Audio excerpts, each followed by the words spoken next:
You don't stand on a runway while planes land because you know you'll get hurt. You don't walk down the middle lane of a busy highway because you know you'll get killed. You don't trespass on railroad tracks because you know they are dangerous. Or do you? Last year, nearly 1,000 people were injured or lost their lives trespassing on railroad tracks. You know better, don't you? Learn more about rail safety at www.ibreakfortrains.com from Operation Lifesaver and Union Pacific. Now, the electric prunes for Fox, bringing you the exciting new sound of the Fox wah-wah pedal. Let the electric prunes demonstrate the difference. Play it prunes first without the wah-wah pedal. Now, listen to the difference when you push that Fox wah-wah pedal down. You can even make your guitar sound like a sitar.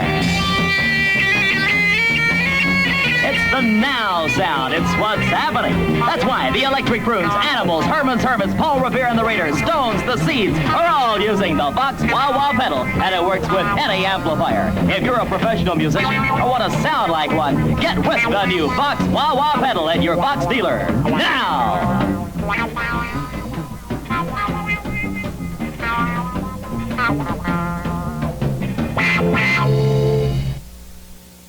There's a whole new way of living. Pepsi helps supply the drive. It's got a lot to give to those who like to live, 'cause Pepsi helps them come alive. It's the Pepsi generation, coming at you, going strong. Put yourself behind a Pepsi. If you're living, you belong.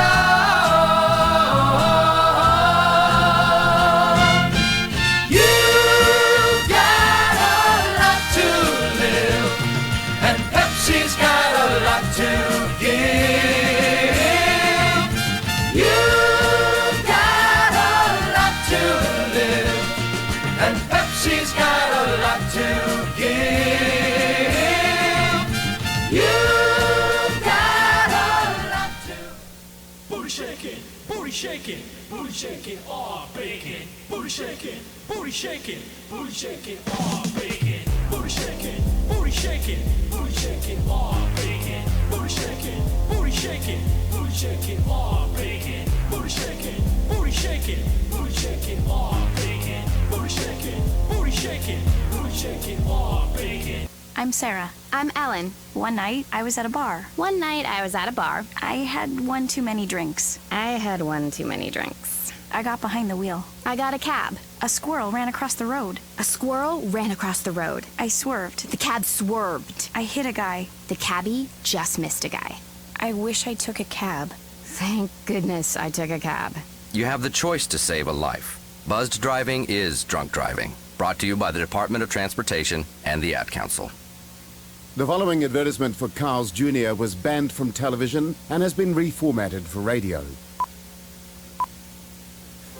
It's the Memphis Barbecue Cook-Off, and 2 female contestants are preparing their burgers. One is blonde and one brunette. It's a very hot day, so unfortunately they've had to take most of their clothes off. Luckily, they do have bikini tops on. Uh-oh. The blonde has just flicked her delicious slow-cooked pulled pork onto the brunette's chest area there. Well, now it's a war. Meat is flying everywhere. It's just attractive bikini top wearing women and flying meat. The pulled pork is all over the cheeseburger. They're looking at each other. Oh, that is a hot look. Well, they want each other. No, hang on a minute. They want the burger. So they link arms, they lean in and take a big bite. Ah, that's a good compromise, ladies. The new Memphis Barbecue Burger. It's barbecue's best pair. Now available at Carl's Jr. Hi, Tom Bodette. Advertisers, let's give the phrase "in this economy" a rest. What does that mean, anyway? That in this economy you've got a great deal for consumers, but in the next economy, no dice? Maybe you could take a cue from Motel 6. We help people save money in any economy with the lowest price of any national chain. Something to think about in this economy. Oops. I'm Tom Bodette for Motel 6, and we'll leave the light on for you. Book online at motel6.com. Hey, how are you? Sorry that I'm not at home. So when I get the message on my telephone, you'll be the first one on my list. Crazy Calls, a tape of 7 different songs and funny recordings for answering machines. I am very sorry that I'm not at home to take your call. Only $14.95. When I will get right back to you. Leave your message at the tone. Give someone the gift of gab for their answering machine. Calling a friend. What you've actually done is bought a one-way ticket to the answering machine zone. Nobody's home. Nobody's home. I'm glad you called, but I'm not home. But I'll be back before too long. Crazy Calls, a tape of 7 different songs and funny recordings for only $14.95. Wait for the beat. You gotta leave your name. You gotta leave your number. To order? Wait for the beat. Do you want a chance to have some time to shine? Do you have a product, a stream, a show, or someone you know that you want to promote? Well, boy, do I have the chance for you! Radio Molly is offering radio ad space for whatever you want to plug. For just $5, you can have a 15-second ad that plays during the commercial breaks. I know what you're thinking. That's unfair. $5 for 15 seconds on a 2 to 3 hour show? You may have 15 seconds for your ad, but the ad will be in 5 commercial breaks on 5 different Radio Molly shows for no extra cost. How amazing is that? Now you're asking, why are we paying for ad space? Where will this money go to? Instead of our pockets, the profit gets put to the show itself and whichever charity Molly wants to help. $5 for a 15-second ad for 5 shows on Radio Molly. And that's 5 going to places where it would help people in need. So ask for the official Radio Molly PayPal, send your $5 and your ad, and it'll be reviewed by Radio Molly staff before it airs in the next show. We encourage you to make your own, allowing you the creative freedom to make it as you see fit. Remember, you only get 15 seconds. We hope this new experimental feature benefits both viewer and the show. Thank you for watching and listening to Radio Molly. Diabetes, high blood pressure, anxiety meds, everyone's on them. If you're a 50-year-old male, maybe a bit porky, and you may even have type 2 diabetes, $1 million of term insurance may only cost you about $200 a month. Call Term Provider. Speak with Big Lou at 800-214-1432. Big Lou will find a term life policy for you even if you have type 2 diabetes, are overweight, or have high blood pressure. Term Provider has helped thousands of people like you who think they can't afford term life insurance. To buy $1 million of affordable term life for you, all you need to do is call Big Lou at 800-214-1432. Lou is one of you, and will make sure the scales are tipped in your favor. Call 800-214-1432. Big Lou will answer your call and work to fit you into a term life policy that you can afford. Remember, Big Lou is like you. He's on meds, too. Call 800-214-1432. 800-214-1432. Allison is perfect. I mean, she'd never tell you that. She's humble and perfect. She likes everyone. She even likes her untidy roommate's weird guinea pig. Allison, wait, are you texting and driving? Allison, no. That's the exact opposite of what I was just saying about you. Why, Allison? Why? Texting and driving makes good people look bad. Visit StopTextStopWrecks.org. Brought to you by the National Highway Traffic Safety Administration and the Ad Council. Boy, do I feel a bit famished. I wonder if Shifty Corner's open. It's me, McDonald's. And you'll be screaming too over these delicious prices. You just broke into my wall. Break into a dance after biting into one of our delicious products. 699 well supplies last week. You just ruined my whole boutique. I'll be rude. I'm just gonna be on my way now, thank you. Remember to eat at McDonald's, where our motto is... We love to take your money. It's Sam Adams. We're constantly improving who we are, what we do, and how we brew. We may craft over 60 styles of beer, but it's Boston Lager that has captured the heart of America since 1984. With its deep amber color, caramel notes, and signature hop character, what better to have in your pint glass? Into the jungle. Sam Adams Boston Lager. Pursue better. Boston Beer Company, Boston, Mass. Drink responsibly. Oh no. The following movie is rated R.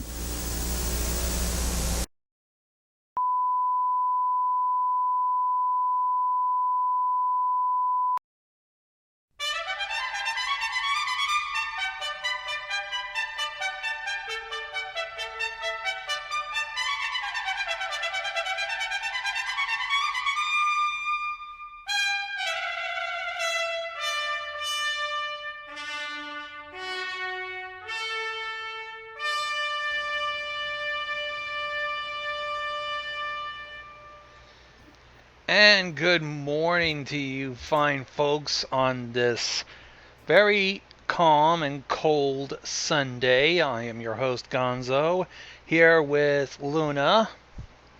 Hello. It's a very early and cold Sunday morning. Currently in my area, the sun is trying to rise, despite Molly's lack of presence here. She was too busy partying last night, and now she's asleep. Poor thing. Well, I wouldn't blame her. Yesterday was pretty much the airing of everyone's anticipated program. A little bit of short from Equestria Girls, Forgotten Friendship. Everybody was clamoring for that. And still there's pretty much a lot of celebrating, a lot of talking. In fact, a lot of artwork is starting to come out of this. Hell, I have even seen not safe for work pictures. Someone called Wallflower, something like that. Well, alright. Huh. Hmm. It's very weird, but what can you do? So, pretty much, let's see what we can cover today. How about I wonder if I have to refresh for the current conditions in the United States. It's about as good as I get. Okay. Never seen this before. Well, pretty much it. Normally it'd be like a touch-up and a little bit of a morning program for those who cannot come either Friday or Saturday. Yeah, Friday was pretty much a birthday stream that I had. I pretty much hosted, Molly led me, and we all had fun playing Fibbage and around a Trivial Murder Party. Trivia Murder Party? Yeah. It's pretty much Trivia Party, except it's like Saw-esque, if you remember Saw. I do. So you answer the question correctly, or you die. With, yeah.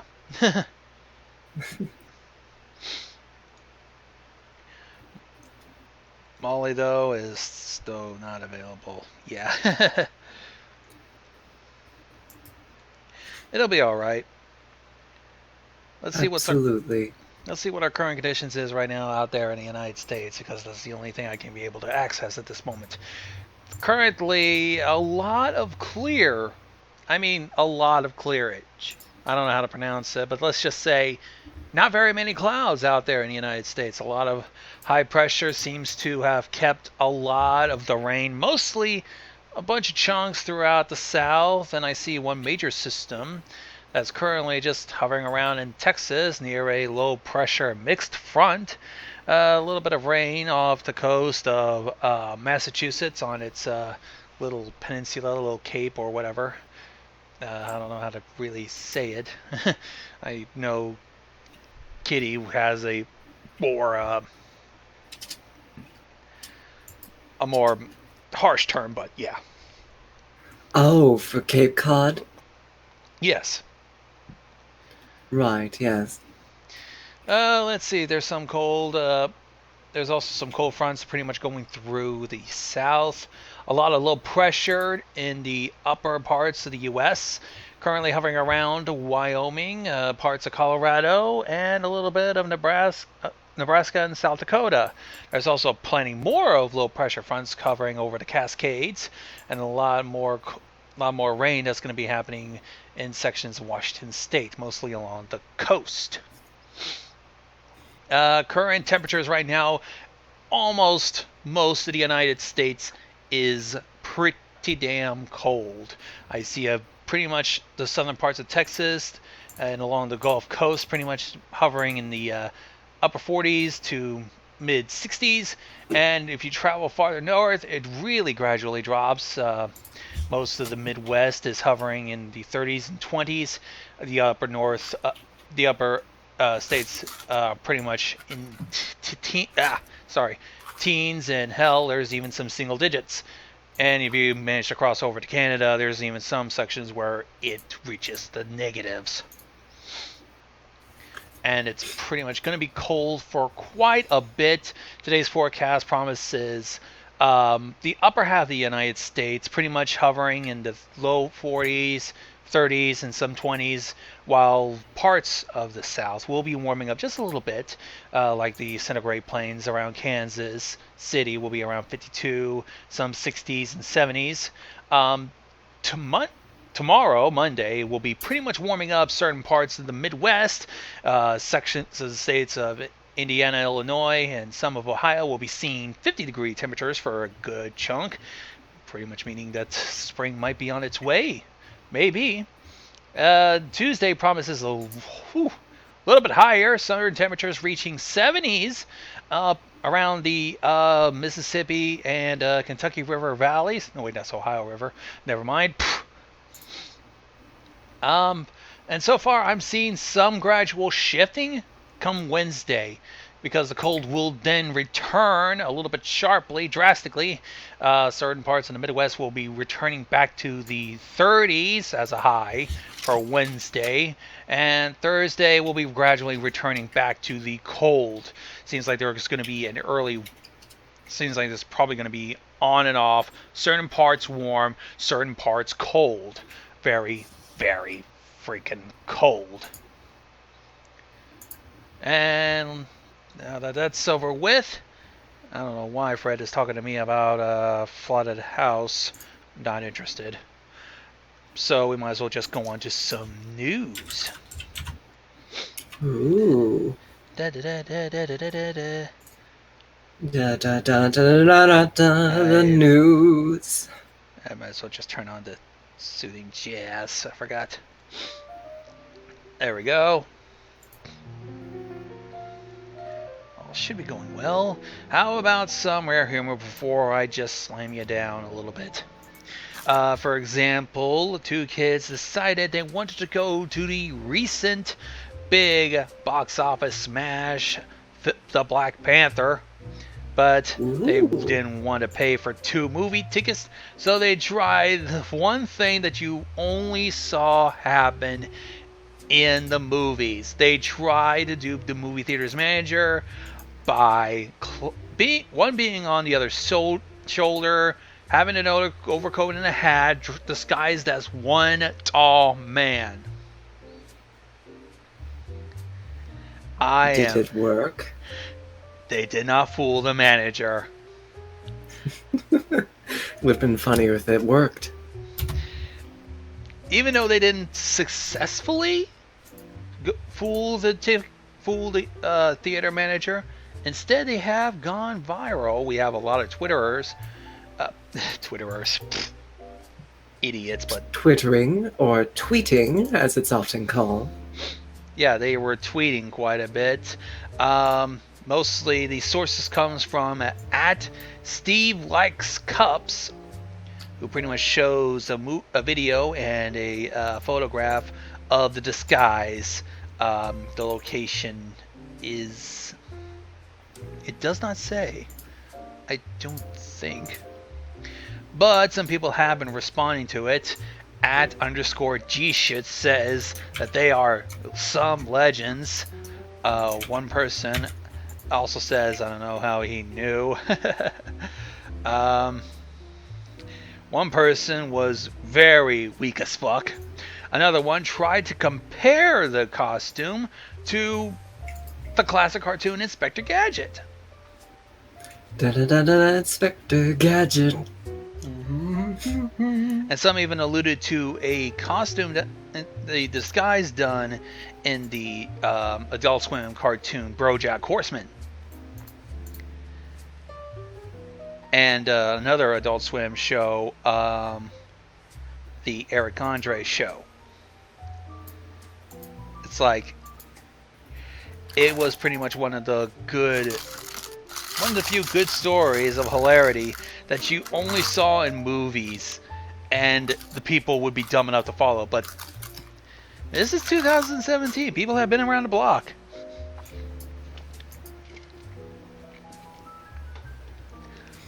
Pretty hilarious. Well, it is the information age. It's very hard to come up with some new way of getting into a movie. I see we just suddenly have a pimp wing among us. Thought you'd be passed out. Yes, we do. Sharp, you there? Uh-huh. I thought you'd be passed out by now. Nope.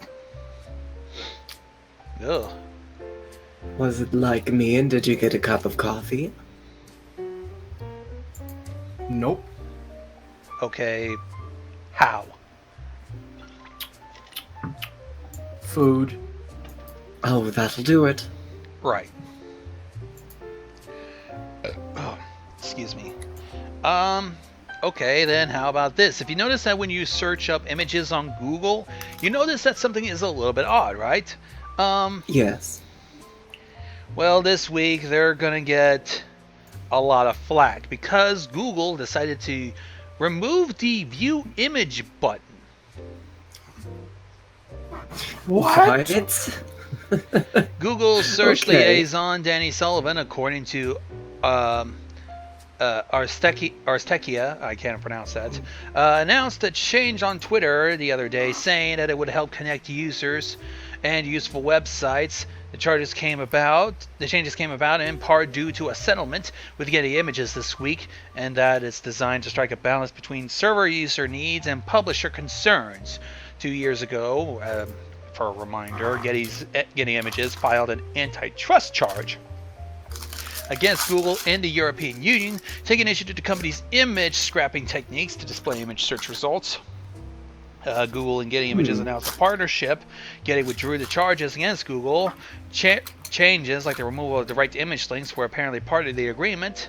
Most of this was concerned of regularly stolen pictures without basically clicking view image and go directly to the image and download it without receiving or considering who owned the image or whatever. And they thought it's promoting image piracy. But all hope, though, is not lost, because currently there is a open source browser extension for Google Chrome called Make Google Image Search Great Again. I swear the memes get more complicated every time. That will restore the view image button. There are also alternatives. If you decided to dump Google search, you have the choice of Bing and DuckDuckGo.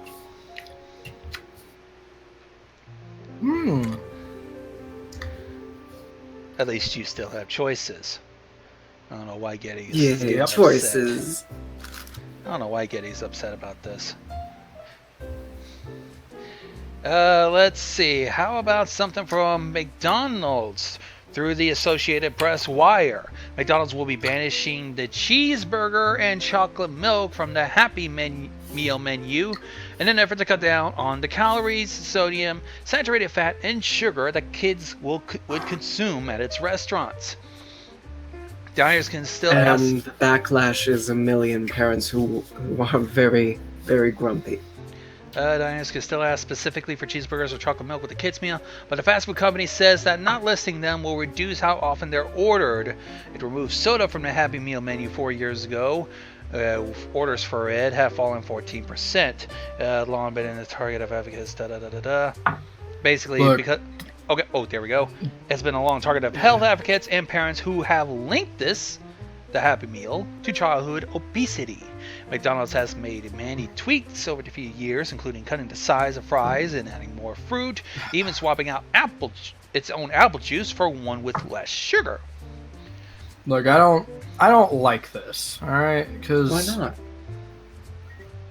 companies are not responsible for people's eating habits. This just removes responsibility from parents and other people to watch what their kids are eating and expects corporations to parent their kids for them.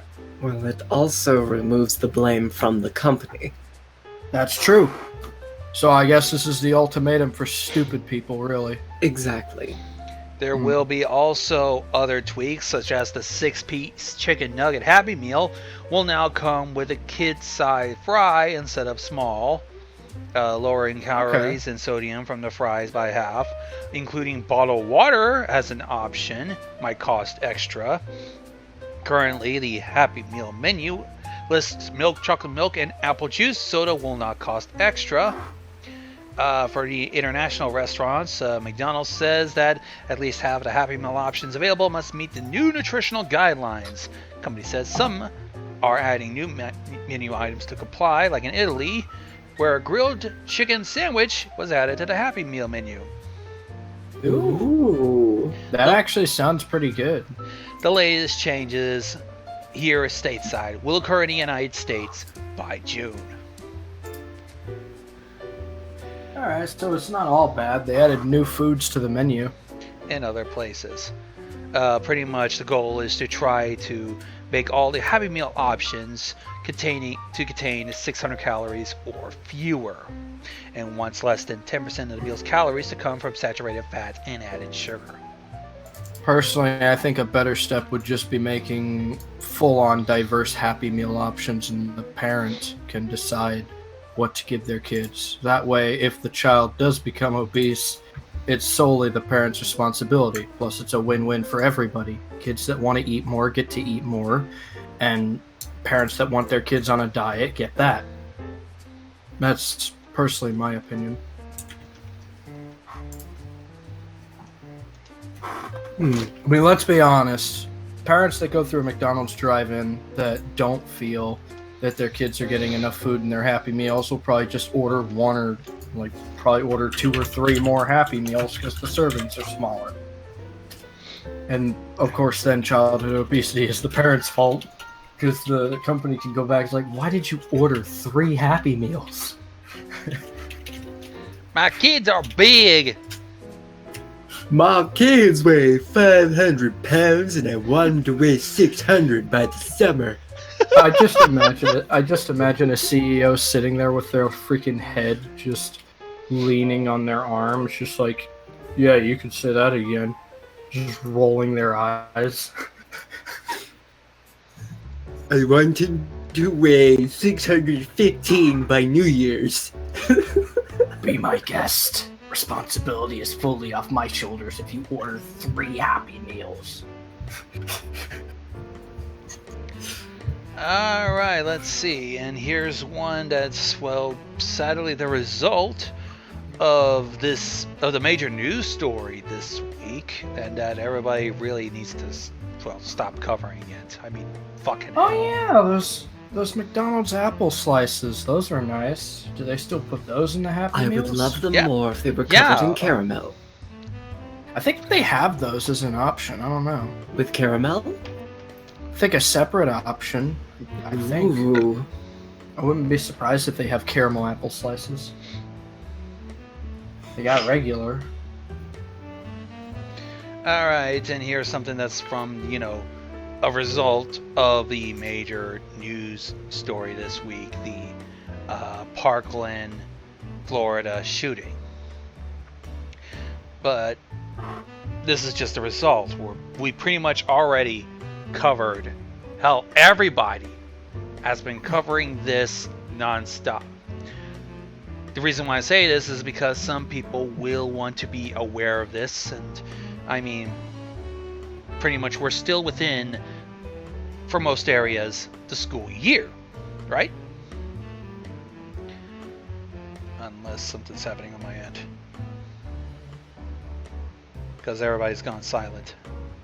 Well, I'm looking through the news desk, and some of it is about the Curiosity Rover's selfie, or about how Germany's OP needs to get nerfed.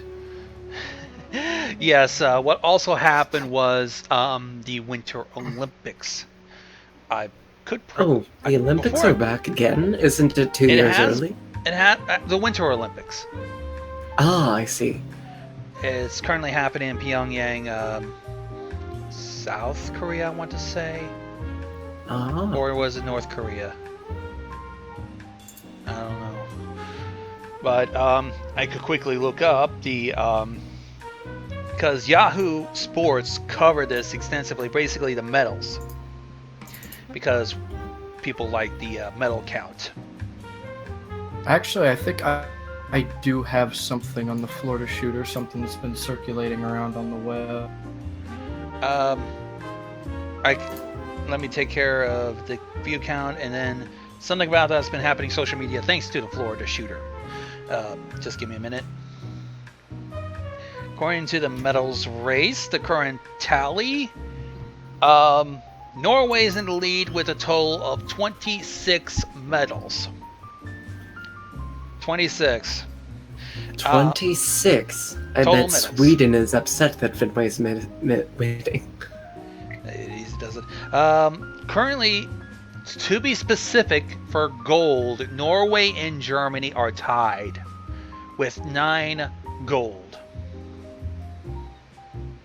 Over here in the United States, though, we only have a measly 10 total with 5 in gold. And let's see. Well, I blame McDonald's. Why does everybody blame McDonald's?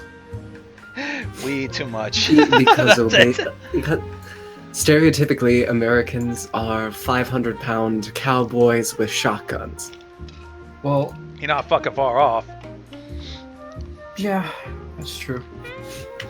All right. I like how people try to point to that Super Size Me thing to blame McDonald's for obesity when all his documentary actually proved is too many times people choose to supersize their food. I mean, if you're not going to be hungry for a while, that's fine.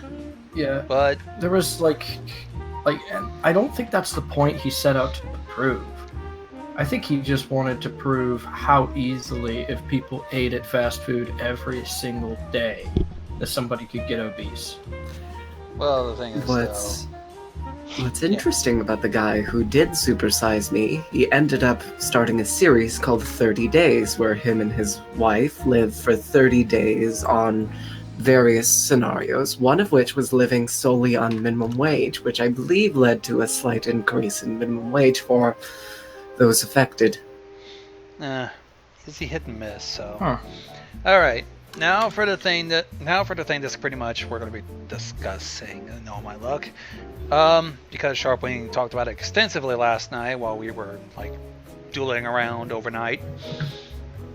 All right. So one big thing about the Marjorie Stoneman shooter is there was this image going around about a guy in a Communist Party sort of shirt, and what people were doing was they were trying to say Nicholas Cruz was an advocate for Antifa, which sadly was is false.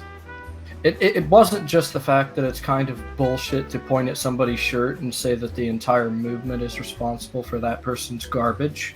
But, which, by the way, if you're not going to tolerate it being done with freaking Charlottesville, with the guy that ran that woman down, you can't then tolerate it being done with somebody that you allege is a member of Antifa. But it goes even further than that. This whole damn thing with this guy being an alleged member of Antifa or supporter of Antifa is a fucking lie. Yes, because picture of the man they've been showing around social media is not the same guy. Yeah, he linked Sharpwing linked it to Snopes.com, which pretty much disproves it fucking fairly easily because there's a side-by-side photo of the alleged photo through social media and the mugshot that the police have after arresting the real shooter, and they're nothing fucking like. Now, this might sound mean, but it just astonishes me how incredibly lazy people are. They fell for this just because of suspension of disbelief, they were willingly wanting to believe it. If anybody came forward, they would just believe it. And that points out a systematic problem with our generation that doesn't simply have to do with conservatives or SJWs. It's the fact that the entire world just believes people when they throw out something that could be believable. All right. Regardless as to whether it's the fact or not. Yeah. To try and help this delightful little situation, I would definitely have to put forth this silly little metaphor. Say you bought a whole thing of cookies and filled your cookie jar with it, ate a couple, expected to come back later to eat some more of your cookies. You come back and your cookie jar is empty, smashed on the floor, no cookies in sight, but there are 3 men standing nearby. So, which one do you think did it? One of which has a cowboy hat, another one is just wearing a black shirt, and another one is wearing jeans. Whoever. The one with the jeans steps forward and says he did it. I would rather look for the crumbs, because normally when you try to eat cookies, you leave a mess. Well, absolutely. The one with the cowboy hat has crumbs on his face. Right. See, you may have said you did it, but the one with the cowboy hat has crumbs on his face. Exactly. The majority of people are happy to say, okay, you said you did it, then you did it. All right, I believe you. Case It's not that closed. simple, though. Oh, let's go. Case closed. Let's Locking go, this Edward. one up. No need to call the police. It's all right. You stole my cookies. All right. Yeah. And as a result, we never actually get any real justice because people don't want to do extensive research or just not believe hearsay. Who the hell does research? We'll just take it at face value. It's easier just to click repost. It wasn't a hard thing to do. You just had to look for the news mugshot of the guy that shot up that Florida school, and then just compare it side by side with that Twitter post people saw. And then the average person will go, okay, this is it. I don't have to look into it. I trust these people. Okay, this is the guy who did it. Fuck you. Which, that's ridiculous. Yeah. That's ridiculous. We're afraid to It's say. like- It's like if people took a picture of Charles Manson and said, okay, guys, this is James Damore. How many people would believe it? Well, it's kind of like taking it a all picture of Jim depends. Carrey and telling everyone this is Nicolas Cage. They'll believe it. Yeah. That's horrible. Because that shows just, I guess, how naive we are. Well, It's what not about this next necessarily thing that naivety, might but- be naive? Sorry about that. What about the next thing that might be naive? Because here's something that's a result of this. Coming out of Fox 2, KTVU of Oakland, California, saying that 2 groups are going to be planning a nationwide demonstration to protest what they say is a lack of action on gun control. A social media campaign for enough, #enough, is planning a nationwide school walkout planned for March 14th, 2018. Organizers say they want teachers and students to walk out of class 17 minutes at 10 a.m. in honor of the 17 casualties that died in this recent shooting. Another group, National School Walkout, is planning a similar protest on April 20th, 420, which is not only We Day, but it's also the anniversary of the Columbine High School shooting. Those are something to look forward to if you still go to school and you want to organize something that is worth meaning. Unless Sharpwing says it's stupid. This kind of annoys me because we do have some base facts already about the Florida shooter, the most recent one. I have an article with the facts right here if anybody wants to cite or check it. I'm going to post that in the chats. A lot of people are...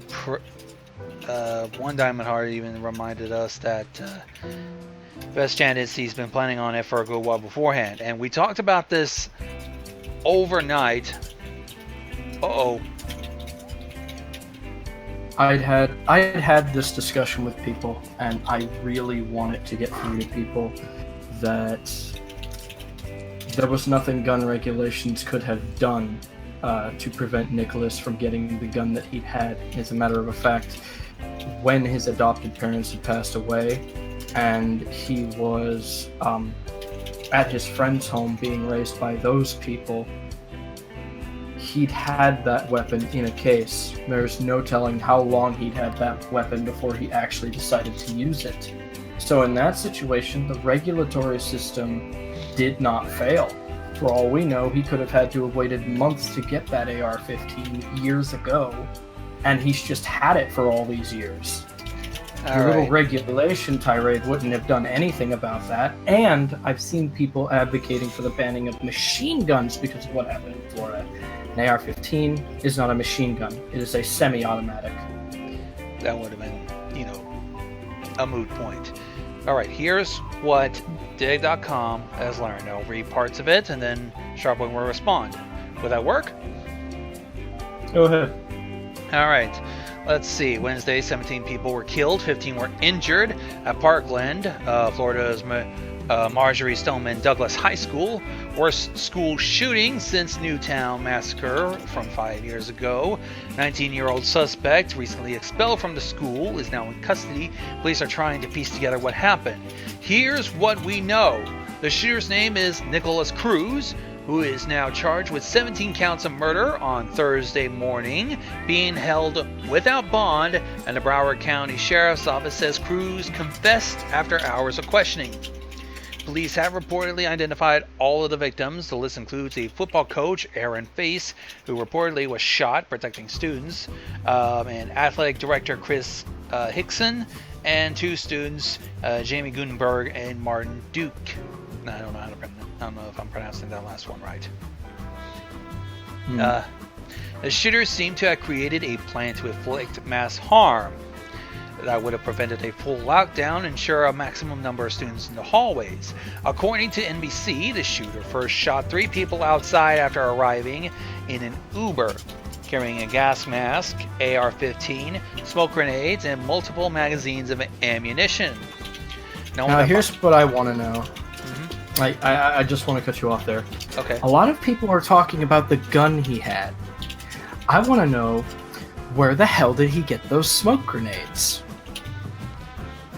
If you guys have any idea, please let us know.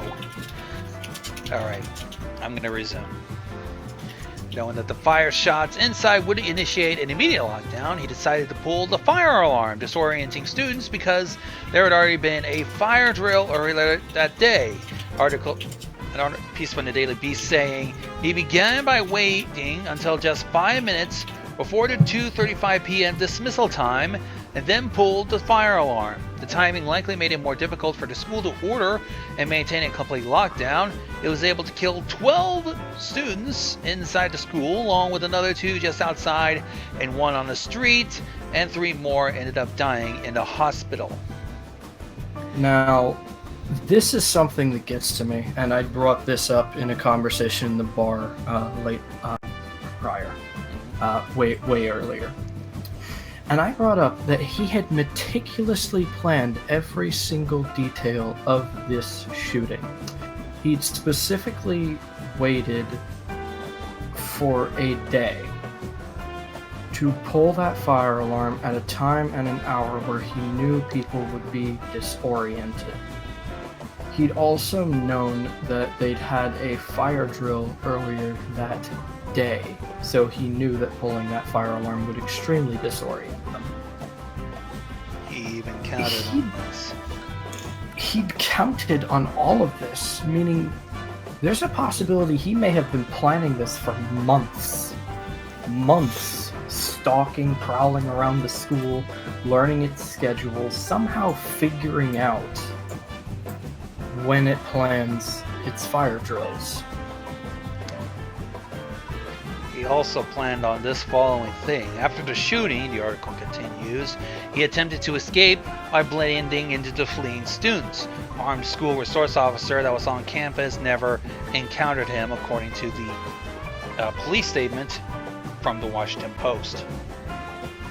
meaning in the midst of all that pandemonium, he didn't just have an in plan to go and kill some students, he had an out plan to escape. That is eerie. Yeah. And he succeeded, that's the worst part. He may have gotten caught in the end, but he succeeded in getting away at first. Alright, here comes the next thing that we know for certain, that the shooter had quite a troublesome history and was known to be violent, having an interest in guns. Cruz bought the AR-15 semi-automatic that he reportedly used in the shooting legally, according to the New York Daily News. Cruz was recently orphaned, his adoptive father dying a few years ago, and his adoptive mother dying around Thanksgiving, and had recently moved into a friend's house where he kept his weapons case. He kept his weapon in a case, according to the Washington Post. The attorney for the family that Cruz lived in, Jim Lewis, told CNN Cruz suffered from depression, for which he briefly sought help for at a mental health clinic, and was taking GED classes while working at Dollar Tree. So, on the surface, to a societal level, he was pretty much normal. He was an average worker. He was working to Except get for the his violence and the depression. Which none of that seems to have been recorded in the criminal record, otherwise he wouldn't have gotten the gun. Or there's a possibility he got the AR-15 before any of this was on his record. I'm not certain. He was obviously a very troubled person. With a very troubled past. Depression is not an excuse for doing something like this, but here's the thing. So, in contrast with people arguing for more gun control, you also see our president currently arguing that the mental health system didn't do enough.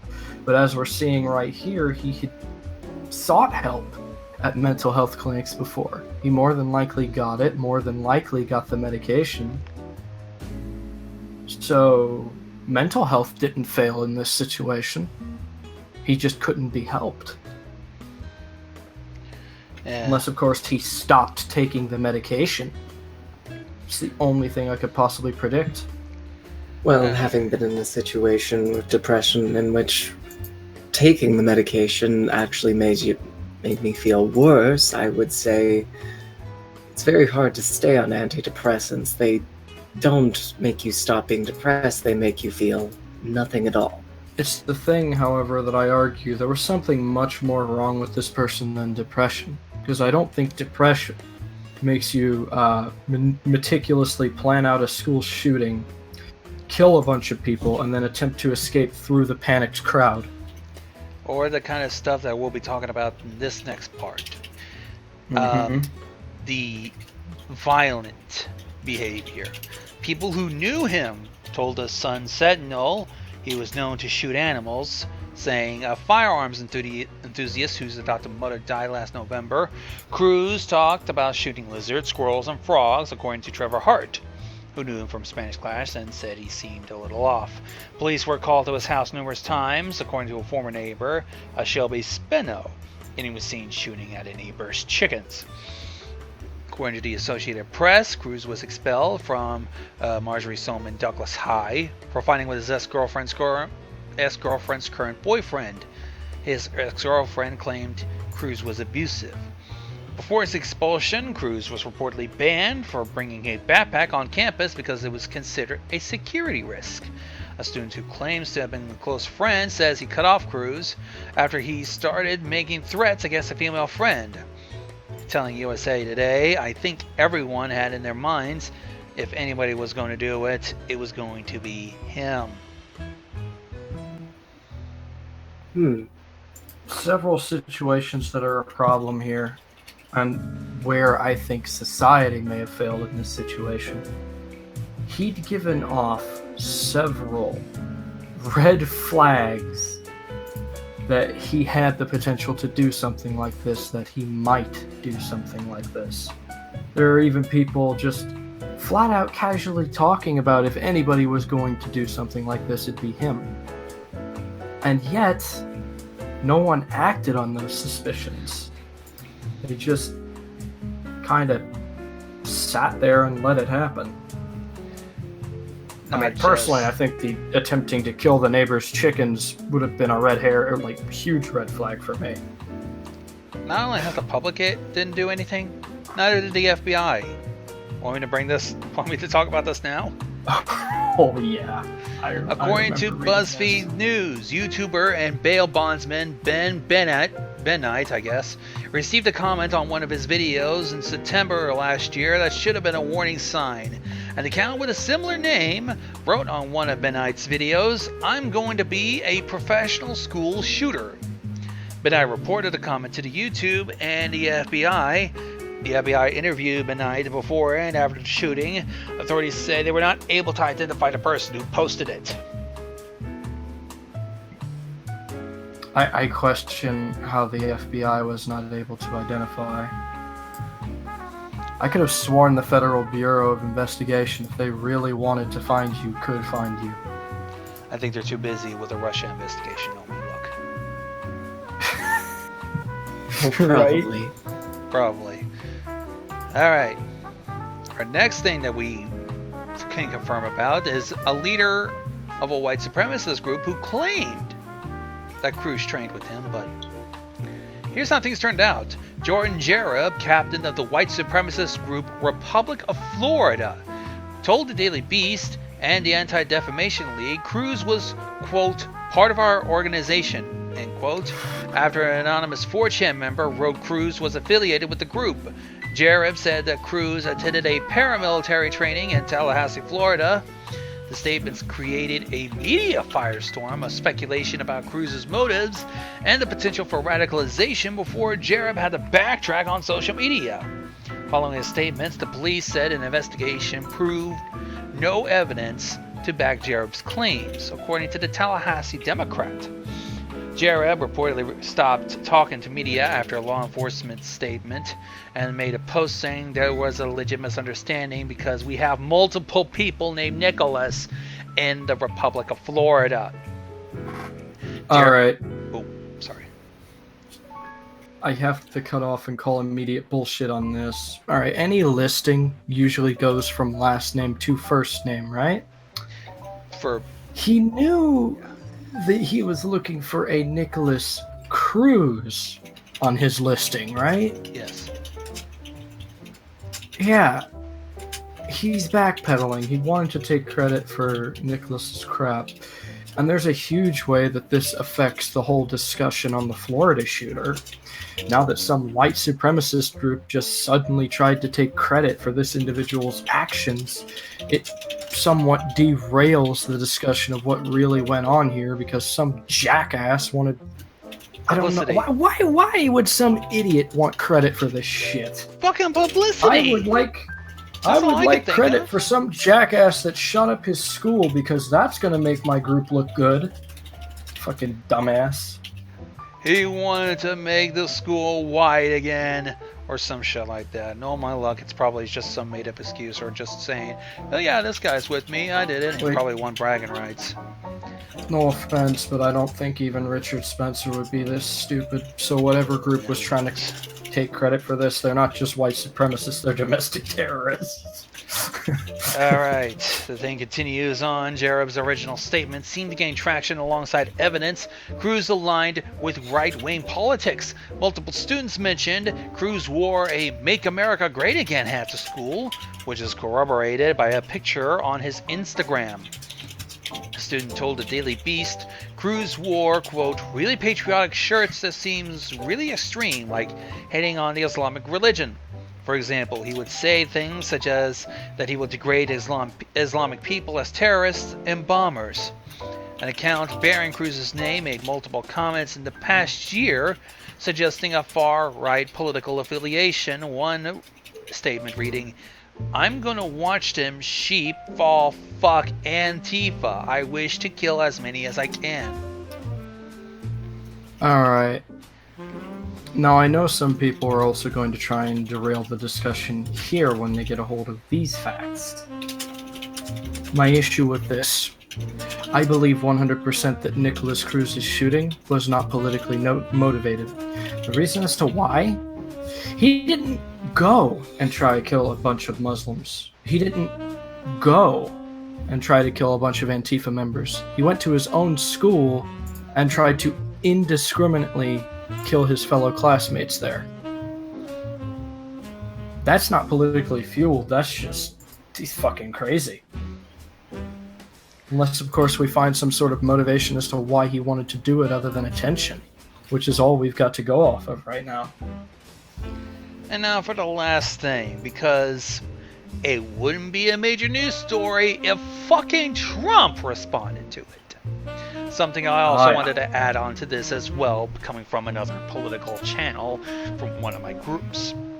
In an address delivered Thursday from the White House, President Trump attempted to console the nation, saying, "We are committed to working with state and local leaders to help secure our schools and tackle the difficult issue of mental health."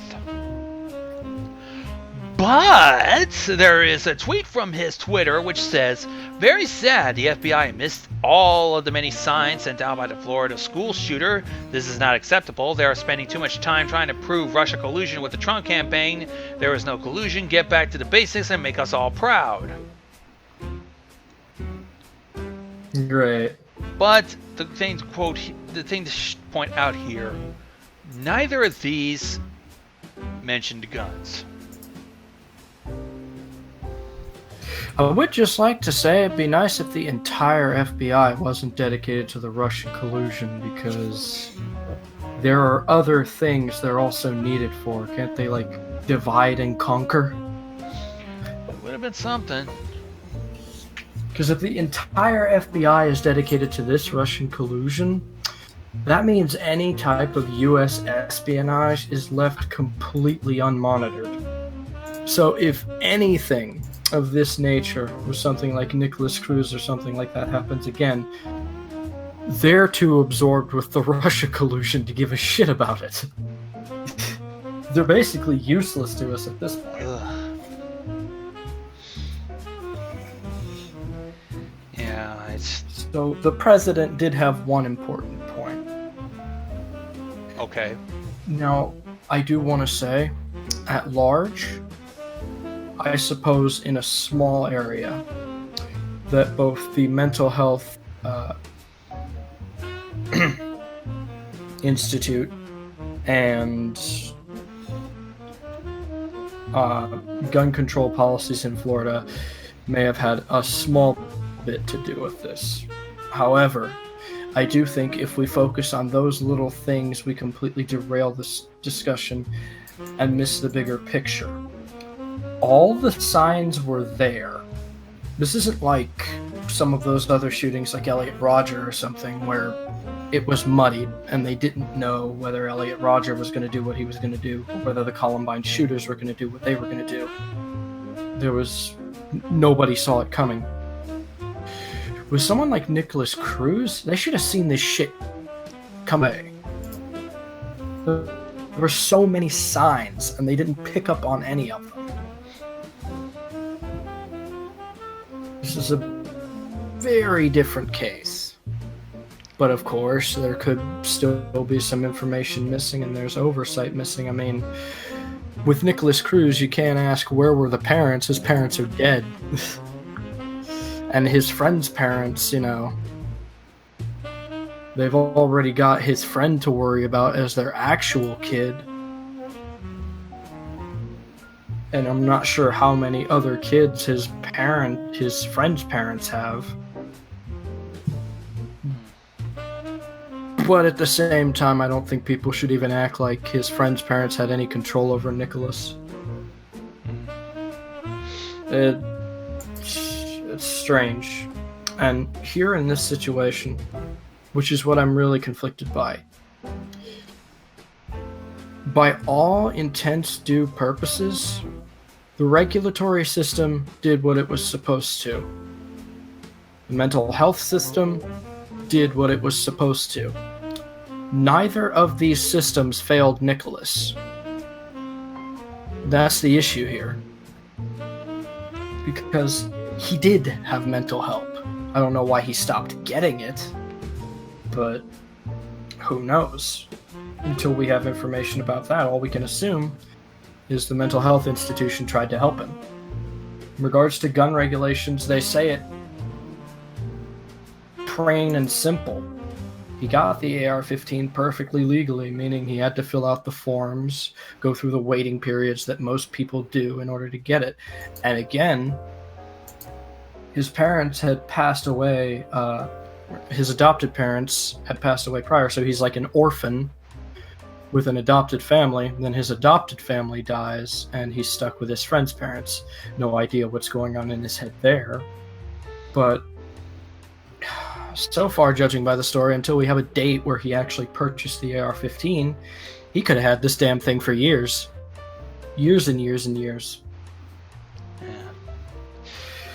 So, again, I'm just saying, we may be focusing on two things which were not the primary factor in order to actually preventing another shooting like Nicholas's. And like, he had some jackass on social media joking about going at Florida as well, but I think that was just some idiot posting a stupid meme. Seriously, time and a place and all that stuff. The shit that people joke about in the time period, come on, there has to be a limit. Yeah. And I've started to realize where that limit is. Alright, you want one story before we try on a commercial break and then take calls? Sure. Well, here's something that we definitely do know. There was a violent brawl, according to Time, that broke out aboard the Carnival Cruise Line ship down under in Australia, leading to 23 members of the same family ended up getting kicked off this trip. At least 30 people aboard the Carnival Legend cruise ship were injured during the flight, broken out around 12:45 a.m. Friday, probably local time, according to the Sydney Morning Herald. While it's unclear how the mid-sea squabble started, footage obtained by Australian radio station 3AW Radio shows security personnel scrambling to break up a crowd of people who were throwing punches and tackling passengers to the ground. I think I felt like I bit my tongue for some odd reason. Ugh. The fight broke out on the 8th night of the 10-day cruise. It prompted the ship to dock in New South Wales, where 23 passengers, all part of the same family, how the fuck anyway, were removed from the boat. A Carnival Cruise spokesperson confirmed to Time magazine. The cruise then continued on the journey back to Melbourne. It's still unclear if the family is going to face charges for the fight, though Marine Area Command officials are currently investigating it. Passengers described the incident as a bloodbath. One even dubbed the 10-day trip the cruise from hell, according to 9 News. David Barco, whose son was on the cruise, told 3AW that he received a call from him around 1 a.m. asking if he could call the police. Barco's son told him that he could see a lot of people bleeding and a lot of people on the ground. Cruise representative said they are currently conducting a full investigation into the incident.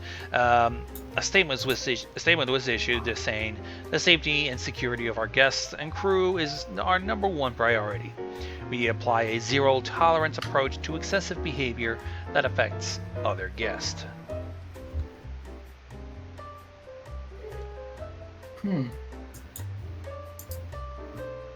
Well, that's some fucking crazy ass ship. But then again, I do remember the other 2 cruises from hell that I can recite off the top of my head.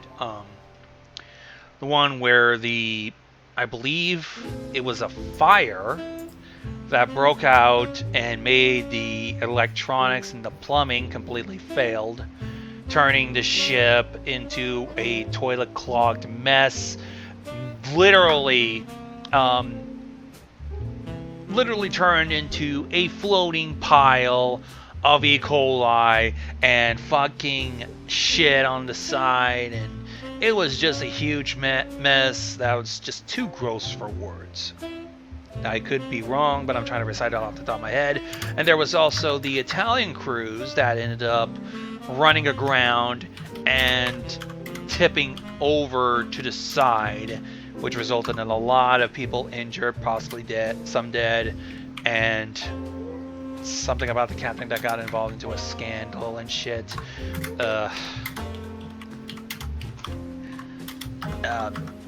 Those were pretty much good cruises from hell. That sounded like a typical day in Australia, except it was on a boat. I don't know why. I thought it might have been just that, because I know some people have bad experiences. A fight, though, be bloody as it may, and involving a lot of people with I don't even know. How the hell do you have 23 fucking family members on a cruise ship? Are they immediate family? Did they include aunts and grandmas and fucking great-grandmas, great relatives and shit? Holy shit. But yeah, be it bloody as it may and with a lot of people involved, I wouldn't say it was a cruise from hell, but it may be. What about you guys? Huh.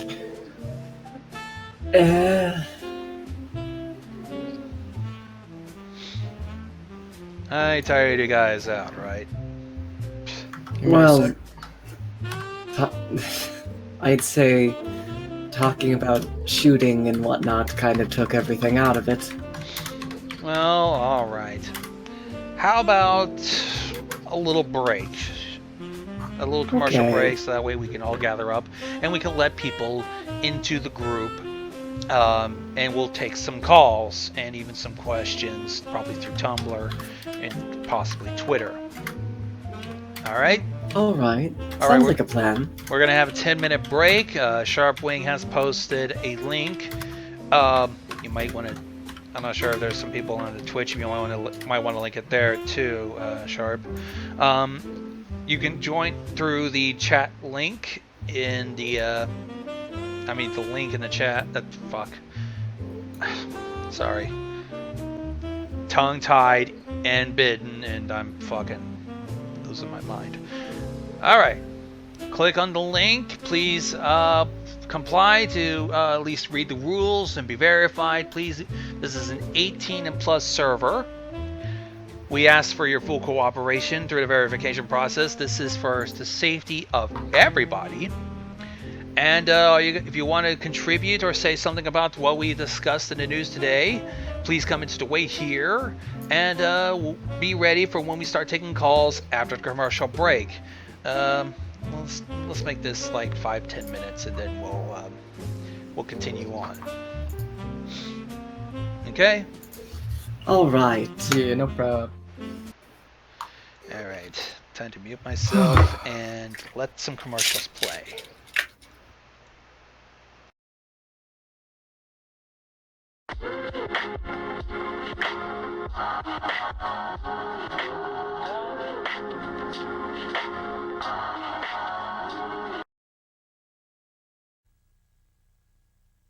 Oh no! Little Timmy's got hold of a marker pen. My wall looks like a colouring book. What am I gonna do? Flash! Cleans up the impossible. Wow, he's really made a mess. It's a pain, but we won't stress. In the hole is drawn overall on the wall. Lots of scrolls that we can clean this up. Flash Magic Eraser, we love you. Flash! Cleans up the impossible. Hey, honey, you know what would make me so happy right now? A movie night? Well, that and... A candlelit dinner? Actually, I was thinking we could... Go for a walk in... McDonald's! Babe, listen. I want McDonald's. And some fries. You're the perfect human. Get more of what matters at McDonald's. Try a juicy McDouble burger or a crispy McChicken sandwich for just $1.19 each on the Everyday Value menu. A la carte only at participating restaurants. Cannot be combined with combo meal. For over 30 years, truckers have trusted Classic Truck Insurance for all their insurance needs. But truckers also need other tools in their business. Whether you need help finding a load, getting fuel discounts, helping to manage your miles traveled, or getting the right certifications needed, Classic Truck Insurance is always available to help. Call and get a friendly voice ready to assist you, whether you drive a big rig or your truck is for electrical work, plumbing, roofing, or various other trades. Classic Truck Insurance can insure them all. Visit ClassicTruckInsurance.com today. That's ClassicTruckInsurance.com. There is more to me, Queen Eliara of Elfgard, than my elven magic. Just as there's more to Geico than saving you money, Geico also gives you 24/7 access to licensed agents online, on the phone, or on the Geico app. And while I am a mighty elf queen, I am also a mighty big fan of barbecue potato chips. Minions! More smoky mesquite. Geico. Expect great savings and a whole lot more. If you don't sit in your lucky seat, your team could lose. So don't leave your lucky seat. But do pick up your phone or computer and order B-dubs to go. Or if you've got a big group, call in for the party menu. That way you can order wings, pick them up, and get back to your lucky seat. And if you do lose while sitting in your lucky seat, you can still feel lucky eating your feelings. Spicy feelings. Keep your superstitions. We do it for you. Buffalo Wild Wings. Wings, beer, sports. Prices and participation vary. See participating locations for details. Void where prohibited. Being around too much loud noise like a leaf blower or rock concert can cause permanent hearing loss. And once it's gone, you can't get it back. Hearing loss is the third most common chronic health condition in the U.S. Almost twice as many people report hearing loss as diabetes or cancer. The louder a sound is, and the longer you're exposed to it, the more likely it will damage your hearing. Repeated exposure to noise can cause stress, anxiety, depression, high blood pressure, heart disease, and many other problems. Hearing loss from loud noise at home and in the community can be prevented. Avoid noisy places. Use earplugs, protective earmuffs, or noise-canceling headphones when near loud noises.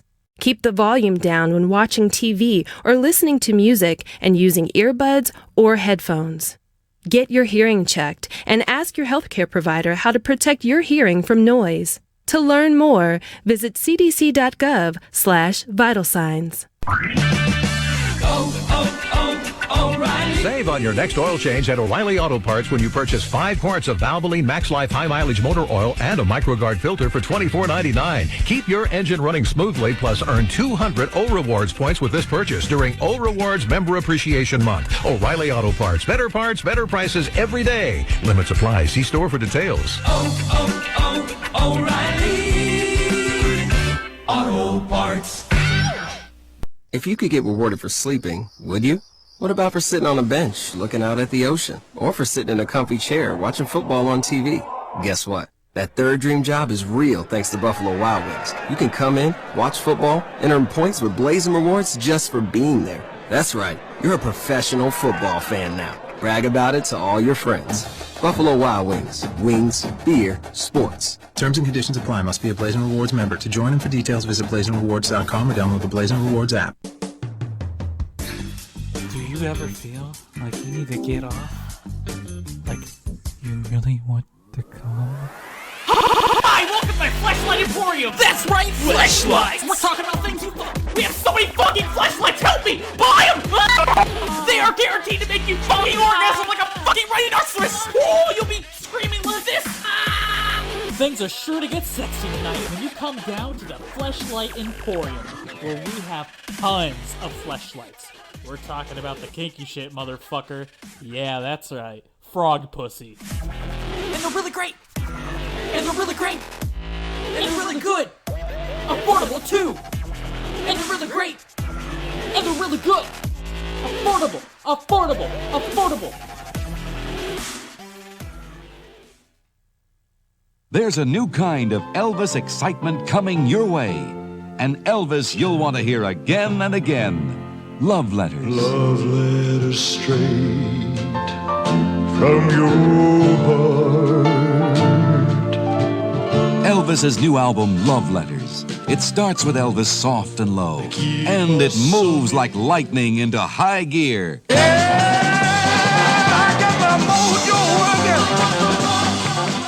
Elvis, singing 11 songs you'll want to write love letters about, because every one's a special love letter to you.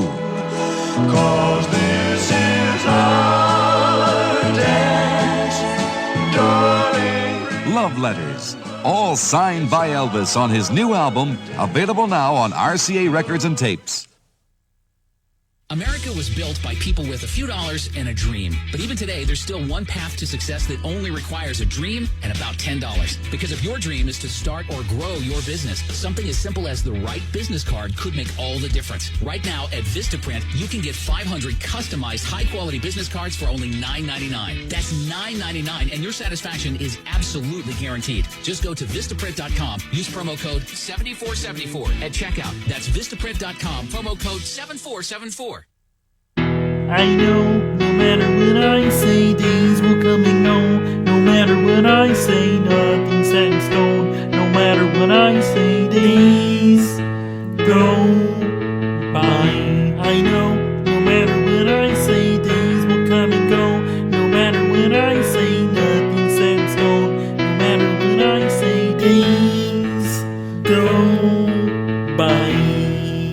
Bye-bye.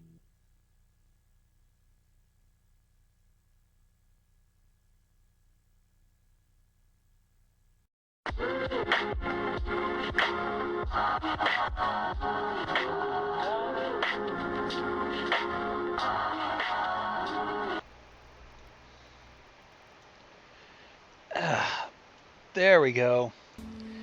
All nice and rested and shit. And, well, it was a pretty good time for the restroom break anyway. Summon the power of shitting his guts out. There we go. The power of shitting your guts out. Oh, that's a little bit drastic. Ugh. Sorry, I can't fucking speak. Must have been because That's okay. I seem to have the same issue today. Then again, trying to keep myself alert with some cans of Surge that I bought overnight. The Lurge with some cans of Surge. My God. Well, Surge is one of my favorites. Yeah, but he rhymed it. I didn't even mean for that. Shit. You're not a poet. How dare you? That was like fucking unintentional. I'm fucking sorry. I don't understand what happened, but alright, we accept apologies.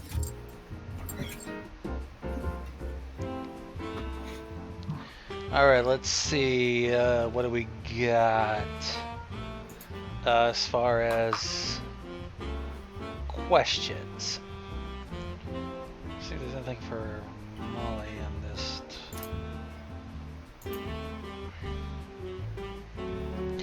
Nobody is in the way here. That's kind of sad. It is pretty sad. Yeah. It can't be helped.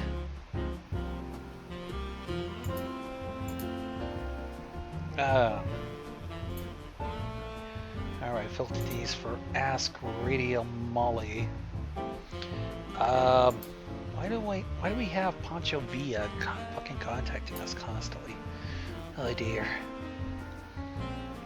It's kind of uneasy when we have some people who how do I say this? Some people don't really know much about boundaries or something. I don't know how to say this without coming off as like a total dickwad.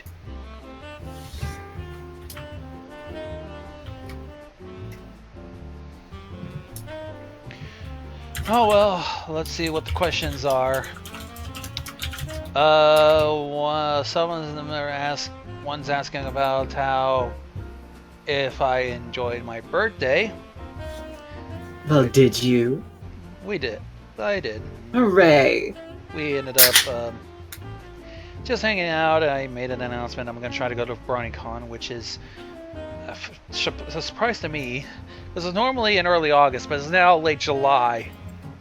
Oh, this is going to be difficult. They changed that about 2 years ago, I think. Last year when I went, it was in early August. That's strange, because I remember for 2016 it was going to be in late July. I think they're rotating it every time now.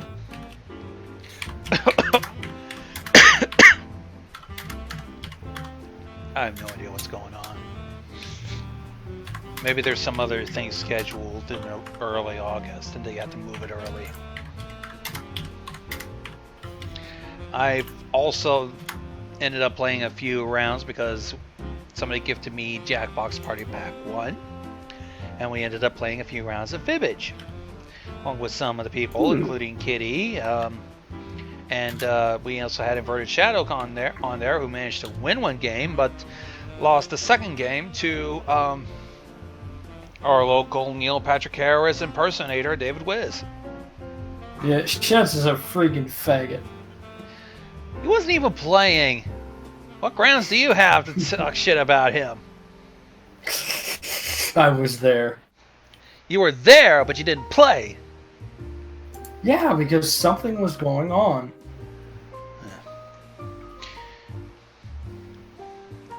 Let's see. Oh, fucking Moon Man. I hope to every deity out there that you are ready.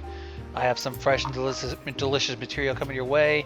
This was probably said during the sometime after the birthday stream. Molly was supposed to show, but she decided not to. And then she was like, I don't know why, but I don't think she was even in the mood for today for a morning show. She seemed a little burned out. I don't know why. Maybe she just having worked 38 hours since yesterday in total for that work week, I can understand where she's coming from. Woo. Maybe she needs a break because, wait, am I permitted to talk about this? Oh, what? Let me private to you. Let me just DM, not DM it, but I'll just DM Sharpwing. Alright, just to be safe. DM Captain Red Rocket.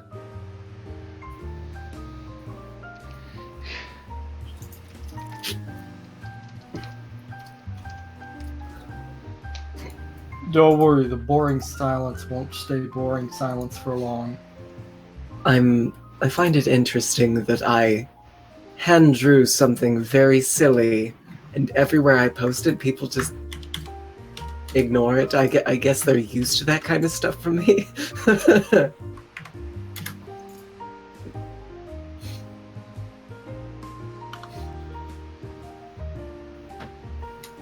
Which is strange, because I don't usually draw.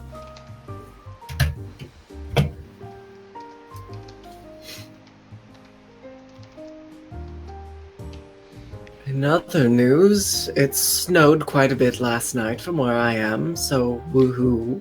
Luckily, though, from the way things look, it might warm up a little bit, might cool off a little bit. Well, I do hope it warms up a little bit. I'm going to have to dig out my car. Ugh. Well, there was something I was going to talk about here as to why Molly is missing. But then again, maybe we'll save it for another day. Because I don't even know if she wants us talking about it or not, so... Was she doing that thing today? No idea. She's been acting strange. Yeah. I mean, not in like, well, what are you talking about? She's fucking strange all the time. I mean, stranger for her, even for someone like her. I don't know why. Maybe though it's just me. Maybe I'm just being, paranoid and shit. Well, I imagine you're fine in all actuality. I don't know. Maybe I'm alert. She's always a little out there.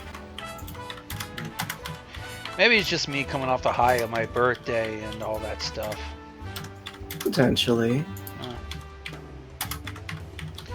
Alright. Seems nobody's joining the watch together, so we'll also open up the chat for whoever has any there's questions. watch together? Oh, I'm sorry. Blah! I mean, wait here. I'm sorry. There we go. I was going to say, are we watching cringe or I'm something? sorry. I It's fine. It's fine. I'm a little tongue-tied thanks to caffeine and fucking a bite of my tongue. It's all right. I understand. We'll open up the Discord chat, and if you have any questions about what we talked about, you can ask through the outlets.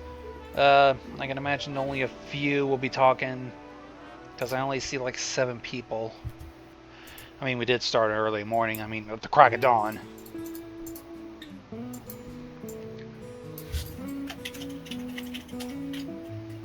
Well, I find that people won't be awake for another 6 hours or so, which is a little disheartening, but it happens. Probably. Alright, let's just see if anybody in the chats are willing to ask a question. And if not, I can quickly see and see what else we can talk about while we're waiting.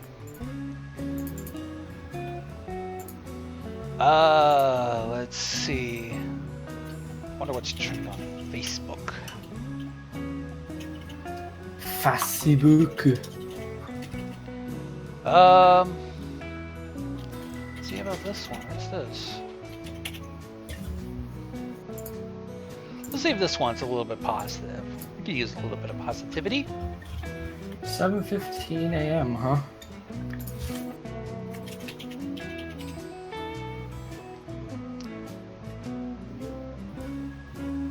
Pointless gun Oh, six. you little shit. Don't give me a video. Well, we're in the same time zone, Pointless.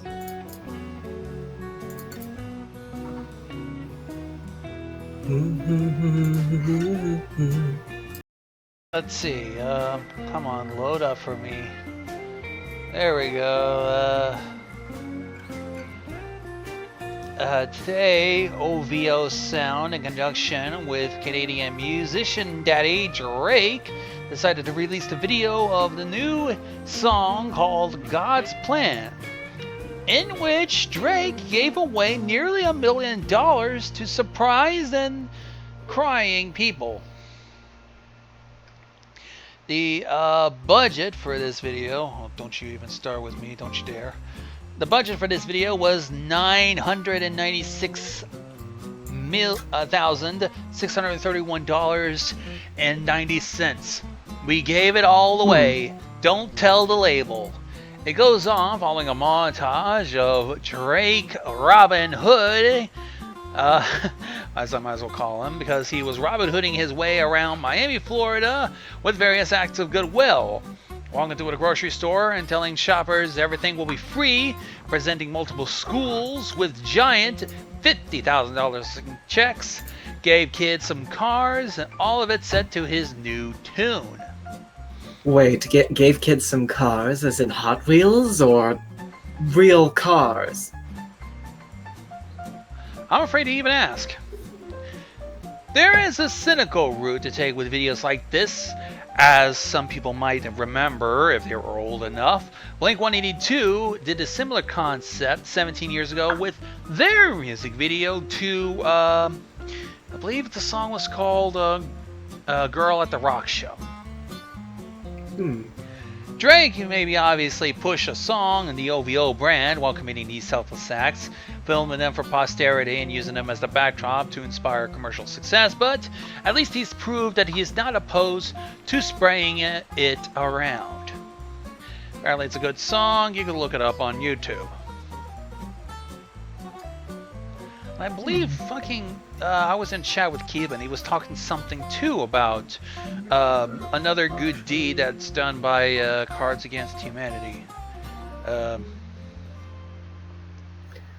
The people behind Cards Against Humanity tend to do that quite a bit. They bought a portion of the Mexican border. Cards Against Humanity presented by People for Humanity. I ended up remembering Kiba talking about that they too were redistributing the wealth. Or something like that. But so, what does that mean? it means that with all the proceeds that they have, they probably gave some money, probably a lot of money, to some very down on their luck people in order to give them a little bit of a boost in this troublesome time and economy. Okay, now that's cool. Giving the money to people instead of registered charities. That's something you don't see that often. Yeah, because if you try to go through a registered charity, you don't know if it's going to go directly to them or not. That's the issue with charities nowadays. People really don't know how many charities are actually getting that money to the people who need it. Yeah, that's... For all we know, all that money we could have been donating during the disastrous hurricanes last year. All that money could have just been going down the toilet and we'd never know it. That would be pretty fucking scary. Yeah. Or, in some cases, one charity... Was it the Wounded Warrior Project? That thing that... excuse me. That was just some surge that just... came up. It was the charity event that I believe Tim McGraw promoted. Wounded Warrior Project, I think, was rumored to have, on the charitable expense, posted some lavish parties or something like that. Yeah.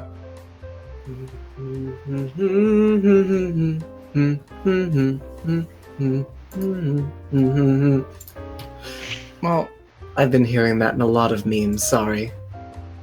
That freaking, the Wii Shop theme, I believe. Oh! I think it's also the Me Plaza theme song. Probably. From the original Wii. So, I found another use for my 3DS. Okay, what's that? Well, it's a jukebox for all of my songs that came out before 1970. Uh-huh. Which I found to be kind of fun, because it has this little musical 3D sound sort of thing. It's kind of fun. I see. It's a SD card.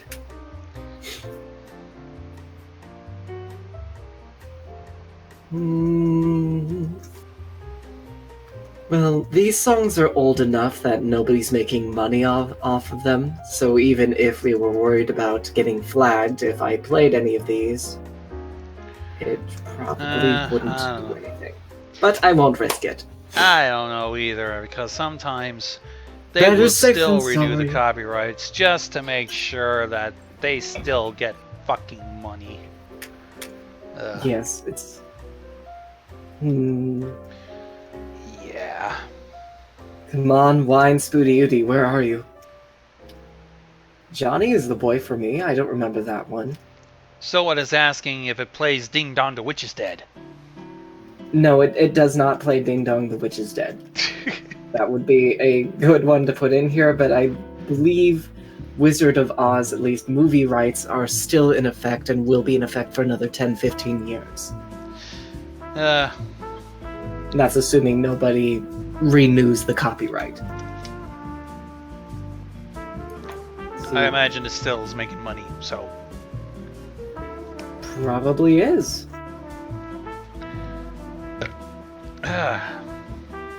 Ooh, found it.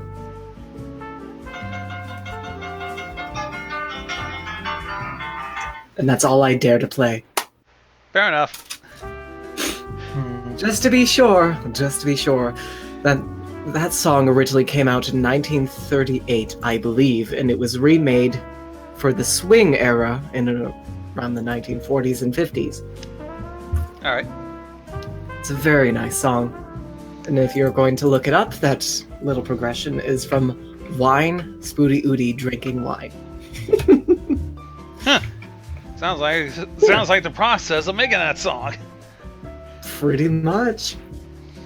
That's pretty fucking easy. Another one of my favorites from that sort of era is Who Put the Bump, which is about a guy who's very happy that music helped him find love.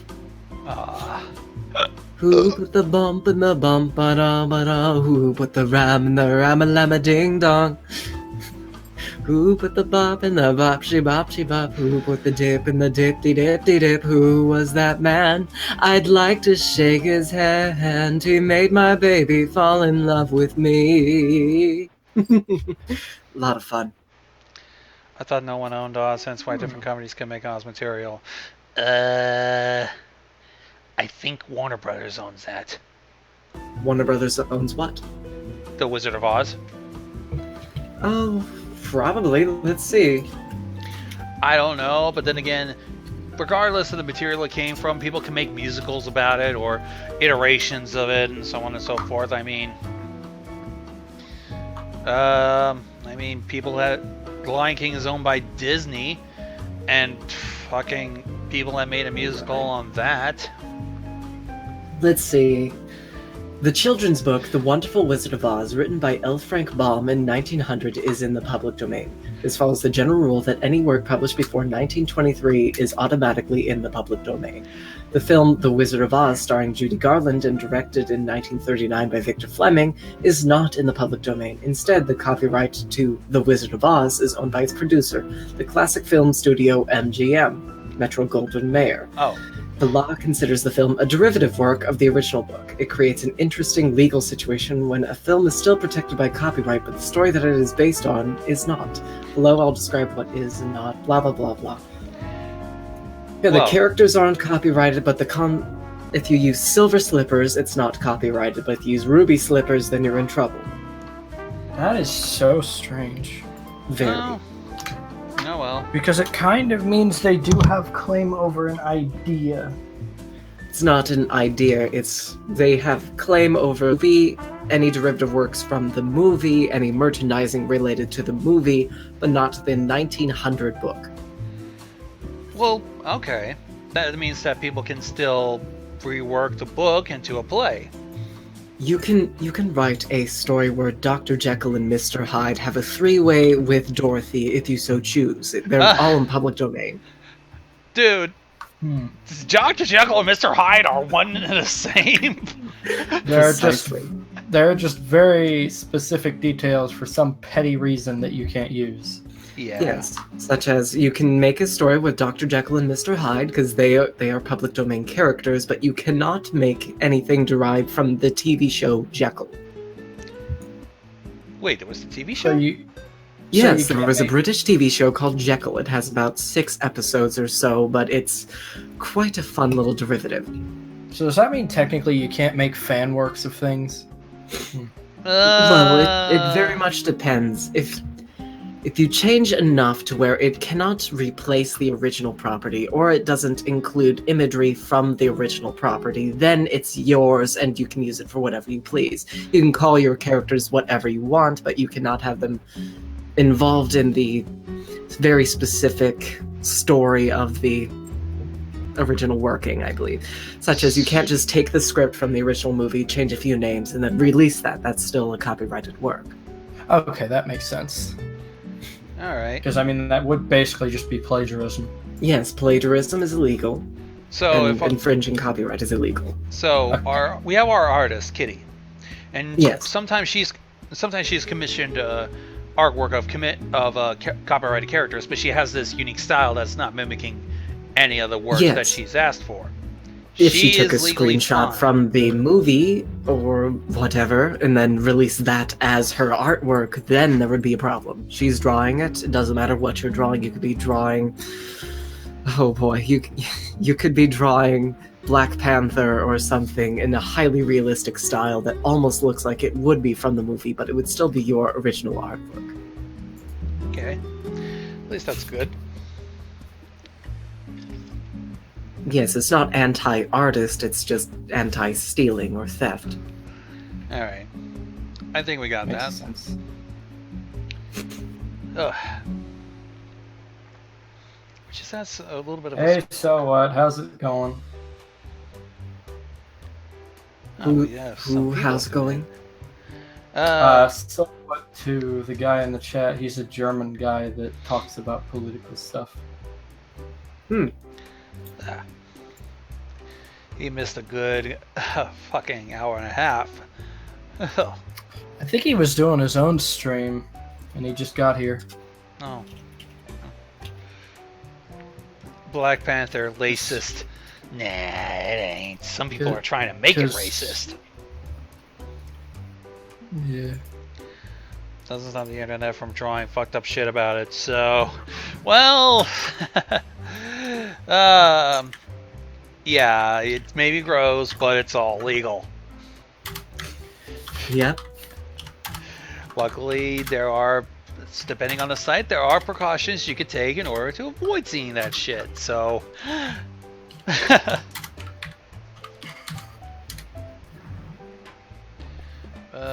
me think.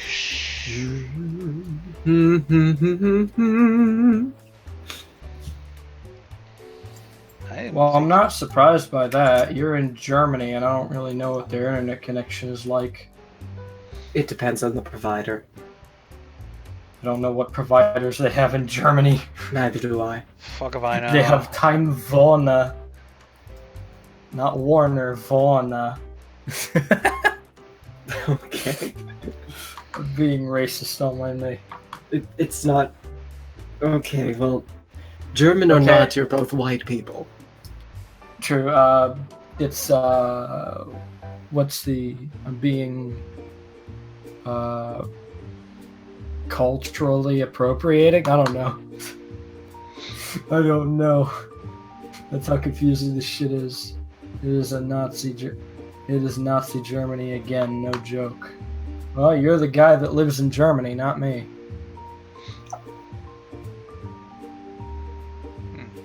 So I'll have to take your word for it, I suppose.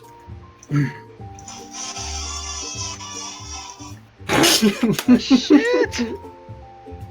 I mean, from what I understand, the whole thing with Germany, Merkel, and the EU have all sorts of different anti-hate speech measurements in their law, leading to people being fined, house arrested, in prison for certain discriminatory statements, which sounds on this level. Alright, let's see if I can... There we go. Maybe one other thing, because, well, if we run out of shit to talk about, we might end up concluding. But let's see about one story. What's the difference between lacist and racist? This is my question. I don't know. I'd rather not think about it. See, Kyle says pointless gun sinks. God damn it. At one point, somebody wanted to talk about this, but this article came from last month. So, I don't know if this will still apply or not. Because, Delish.com claims that there was a study that was done that, one popular chain of restaurants restructured its menu and are trying to go for wholesome options. And it's Taco Bell. Good old Taco Bell. Don't they have like friggin' nacho fries or something now? I have no idea, but I don't know. The burger people, burrito they is don't still want the this best thing coming ever. out. Who's they? The burger people. They. I know. Freaking commercial. Well,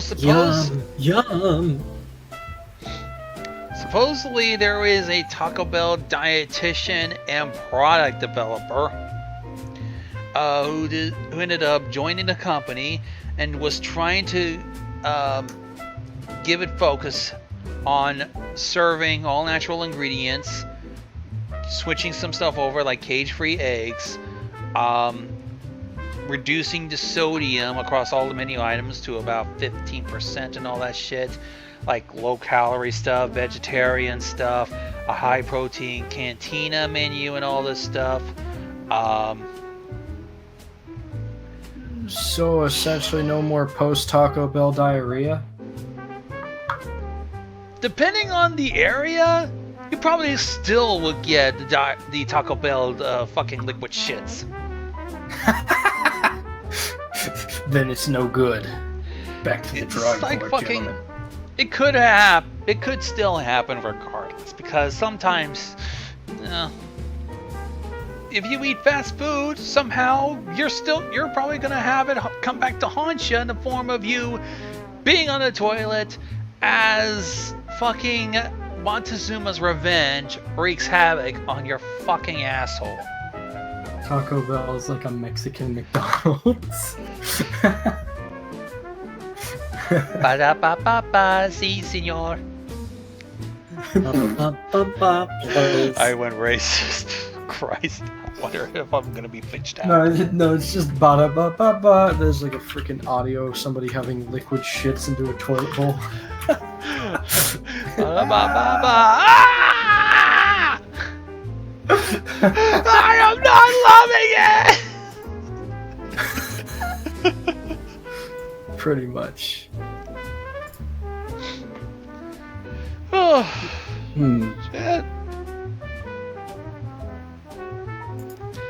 Lancer 737 says they got nacho eyes, the cheesy crunches, Illuminati RPGs, electronic ball breakers, nukes, knives, sharp sticks.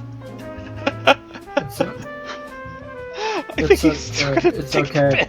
It's okay. We're gonna put a wholesome meme in here. Wholesome family memes, everybody. Wholesome family memes. I find the strangest things. These companies test on animals. Fucking.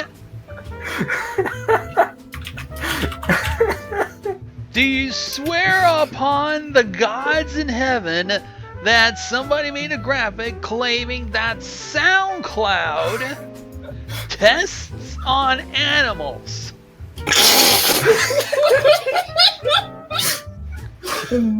They got like that sounds absurd. They got like a freaking image with a sad dog wearing headphones.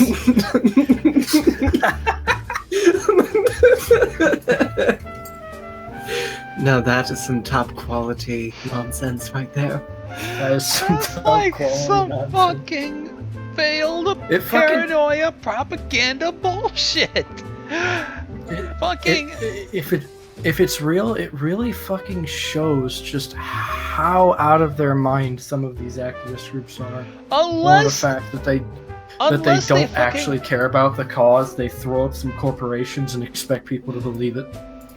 Unless there is some actual footage of someone subjecting a chihuahua to 24/7 fucking exposure to a bunch of hack SoundCloud DJs and wannabe musicians.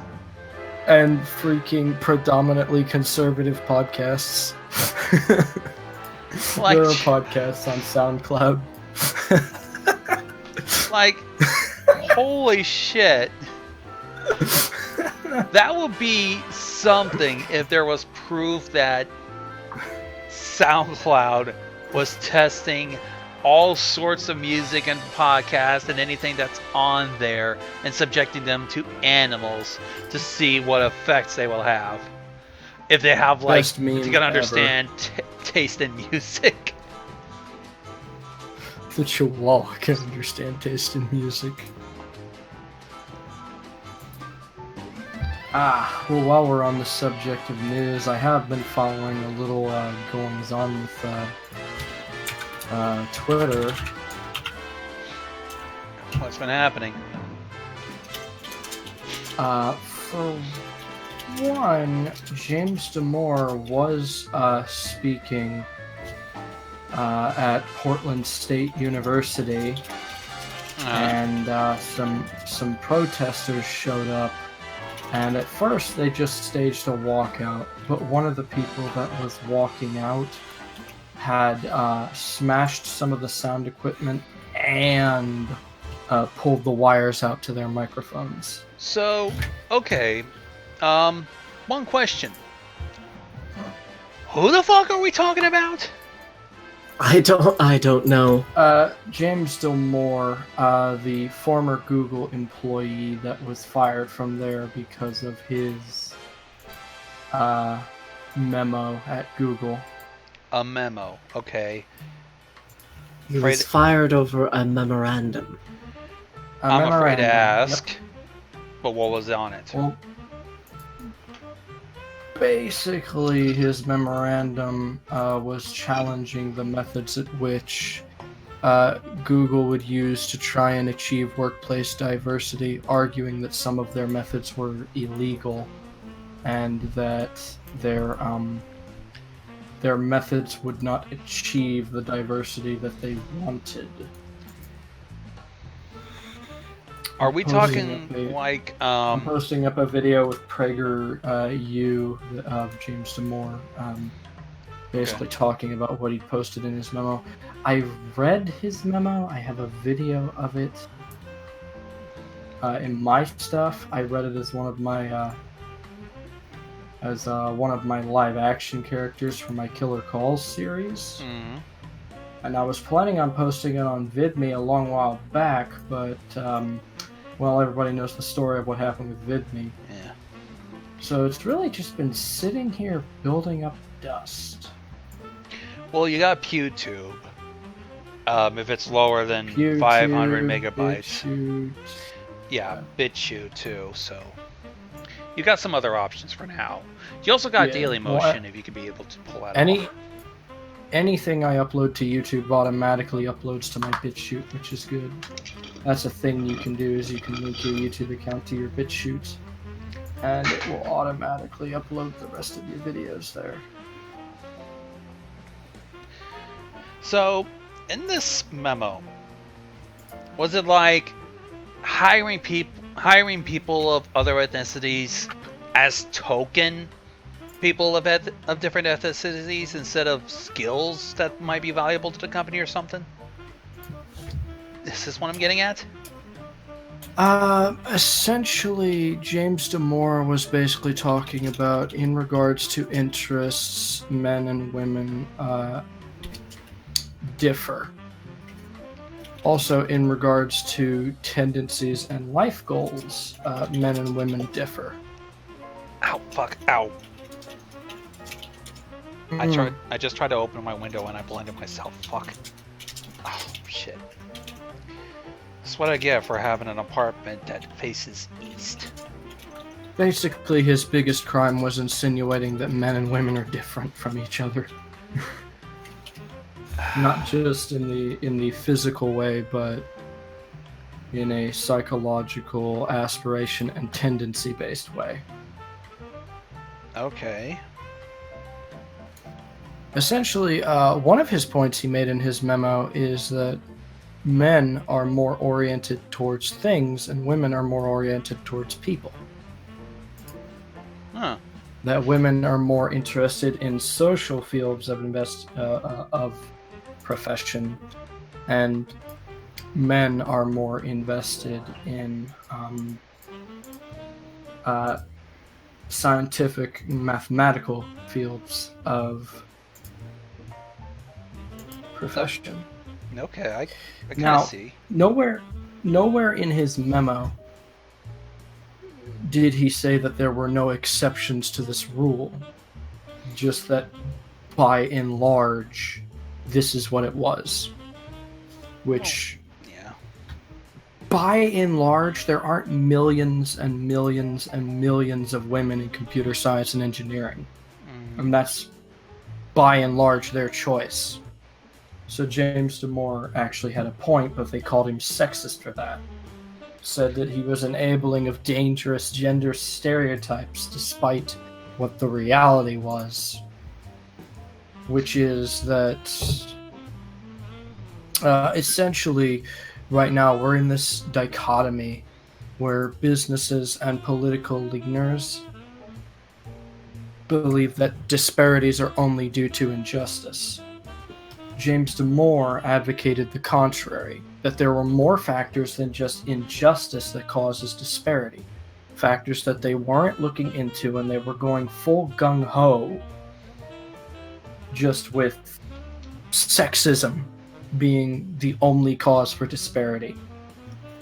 As a result, they were kind of creating an inadvertent sexism towards males in order to accommodate for the employment gap and wage gap of men and women, which was actually creating a hostile and toxic work environment that James Damore was talking about. In fact, he still advocates to this day, since his firing, that his other co-workers at Google do not feel comfortable there. So he's basically been going around with other people on college speaking tours to get his point out there. Because when people had gotten a hold of James Damore's memo, they called it an anti-diversity manifesto, which, according to James Damore, that's not at all what it was. But so. People kept rolling with that, calling James Damore a sexist, all these different things. Even freaking Susan Wojcicki came out justifying his firing, saying that he was enforcing these gender stereotypes, and James Damore was just flat out saying that their business practices were painting a very horrible picture for the future of online social media. I don't know why, but I'm imagining some cherry picking was also done as well. Oh yeah, absolutely. That tends to be the case. That's always what fucking happens with this kind of shit. I might, if I have to, I might literally do a stream of me reading the memo, because I still have it somewhere. Alright. If you feel up to it, hell, you can use the Sharp podcast and this channel to do it. Might bring some people around. I mean, it is worth a shot. Our fans, strange as they may be, they're also pretty open to anything and are very acceptable of what the points are, despite some might be different from their political or ethics beliefs and whatever, but they're pretty much accepting. So this might actually help out in bringing out the fact that, from what I understand, trying to force diversity with this kind of tactic is kind of a bad idea. Yeah. But James Damore argues that, no, my memo was pro-diversity. I am a pro-diversity person. And that all I was saying was that this forced quota of diversity is actually creating more divide and a dangerous and hostile environment to discourse. Which he might be right. Because look, he got fired over that shit. And the exact opposite would be true if it was not a dangerous or hostile environment to discourse. And not only that, it's like... Apparently he was also threatened by his co-workers. And behind the scenes, apparently there were employers that offered people a raise if they came out and decried James Damore. Yeah, I was about to bring this up too. Not only that, this looks like it's a major like David versus Goliath thing, because you have a major corporation, fucking a major corporation. They have like a hand in a lot of fields, and then you got one guy, one little bitty guy. And it looks like the odds are pretty much stacked against him because of this whole misconstrued fucking memo, and they're literally jumping the gun, or hell, even some jumping on the bandwagon, not even reading this fucking memo, and just going along with whatever Susan or fucking whoever is at Google are saying. This is this appeal to authority and take arguments out of context and speculating bullcrap that stops the discourse from happening. People like James Damore don't want to stop the discourse. People like James Damore don't want women to not be in the computer science field. On the contrary, in his manifesto, he gave suggestions on what Google could do to encourage people more towards this path. He wasn't just somebody that just bitched about the problems. He offered solutions, and they casted him out. Solutions that would have helped people be a little bit more comfortable. You said so yourself, and it was in the memo. The different genders, there may be exceptions. They have preferences onto what they want to, what field they wanted to work in. And forcing them to do something that they're not comfortable with is gonna cause some tension and a lot of uneasiness. If I'm interpreting this right. I mean, by what I've read of James Damore's logic, his argument is this: the exception is not the rule. The exception cannot become the rule, but accommodations need to be made for the exceptions. Not these accommodations that try and flat out say, oh, there are just millions and millions of women waiting outside to become computer scientists. Because apparently that's not true. Because they're seeing a drastic disparity in men and women in the computer field. And one of James Damore's biggest issues was it seemed like eventually the hiring practices became more about what your sex was than how good at computing you were. Your skills. Yeah. Which, that's a dangerous dichotomy. It's like if we choose a Latino woman that could be skilled at this sort of thing, that's fine. But the dangerous and slippery slope is that you didn't choose her because of her skill. You chose her because of her race and her sex. That's somewhat more bullheaded than a misogynist, in all honesty, because it breaks a person down by their immutable qualities that honestly don't mean anything to the bigger picture. It's like it's degrading. It feels like trying to just make friends with a black guy just so you can say, hey, I'm not racist, I'm friends with a black guy, or something like that. Yeah, I'm not racist. I am friends with a black guy who encourages me to say the N-word over and over again. True story, by the way. We deal with a lot of this shit. I mean, we even have people who fucking are open about their sexuality and whatever, and it's not because this is just that they're also skilled, and we pretty much let them do whatever they want and shit. I mean, why couldn't Google be like us in a sense? All I know is if society... Mine is a perverted woman who's just going around throwing her sexy voice around and just inappropriately touching everybody. All I know with the current dichotomy is, with the current way society is, even if we do have fascists, racists, sexists on the sidelines that are just tugging at people's sympathies to be heard, trying to cast them out completely from society is not going to yield the results that we want.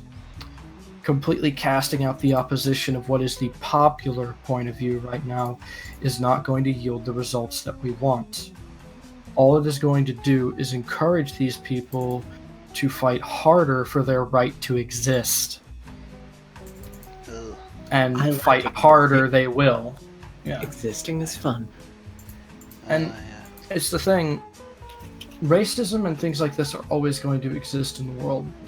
One of the most depraved things is to break somebody down by that one quality, that one quirk or kink in their personality. And then just be the fucking know-it-all to come out and flat out say, alright, you want to think like this? Fine. But you are owed so little in society that we're basically going to treat you less than human. And somehow that's going to work out in our favor. We're going to act like barbaric brutes because of the opinions that you may have been raised under, the opinions that you may have. The fact that you may give some good points, but all that's overshadowed by the fact that you said one thing that we don't like. That's basically the dichotomy we live in. And people don't want to admit it, but that's essentially what they've turned the world into.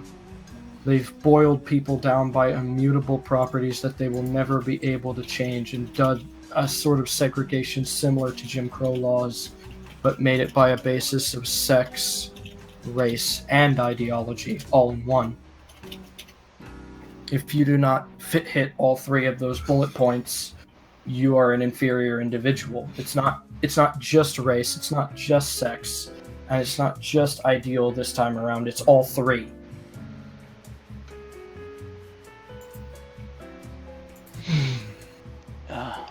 And if you don't meet all three bullet points and basically speak a bunch of bullshit out your mouth, then your My voice mouse isn't pad worth has being, boobs.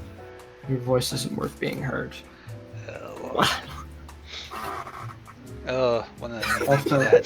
Also, those mouse pad boobs are not worth being squeezed.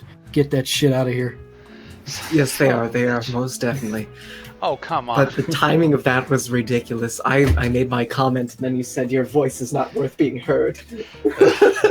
Oh boy, this is gonna be fucking tough to explain. That would have gone rather ugly.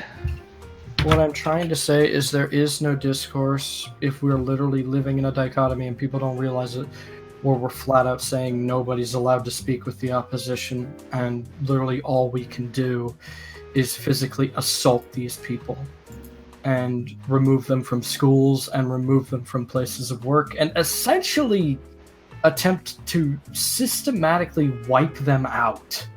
It's pretty atrocious. On a face value, they'll say you're being paranoid and really sci-fi, or you're painting a horrible picture of these people, but they haven't really shown me anything to say that they aren't acting this way when they act that way. They're not even showing, like, they're low enough to call one of their own a fascist because they dared to even so much as speak with somebody like Richard Spencer. It's ridiculous.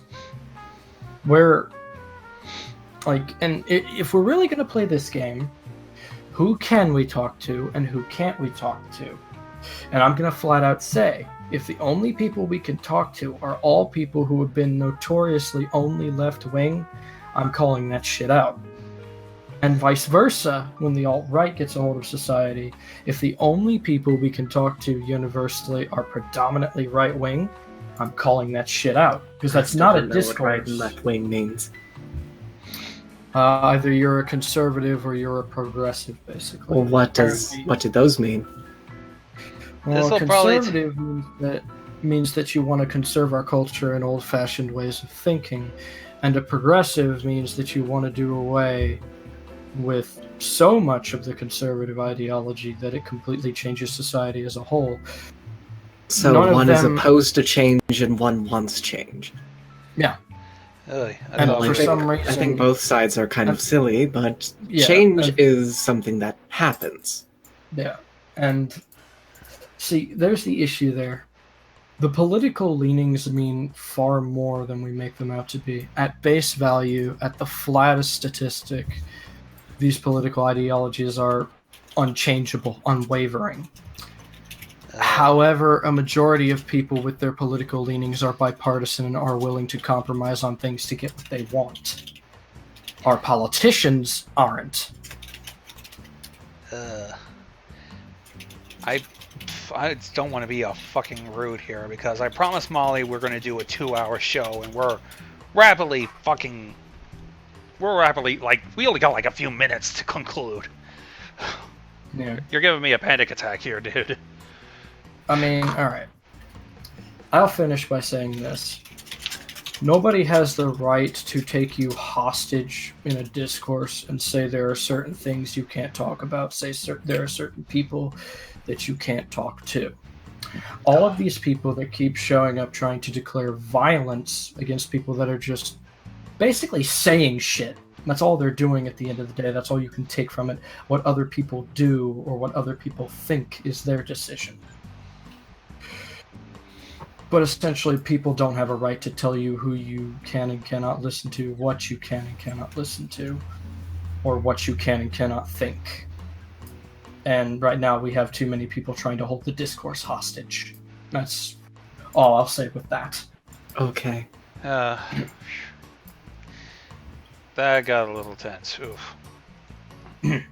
Going down to the wire here, so how about we conclude for now, and then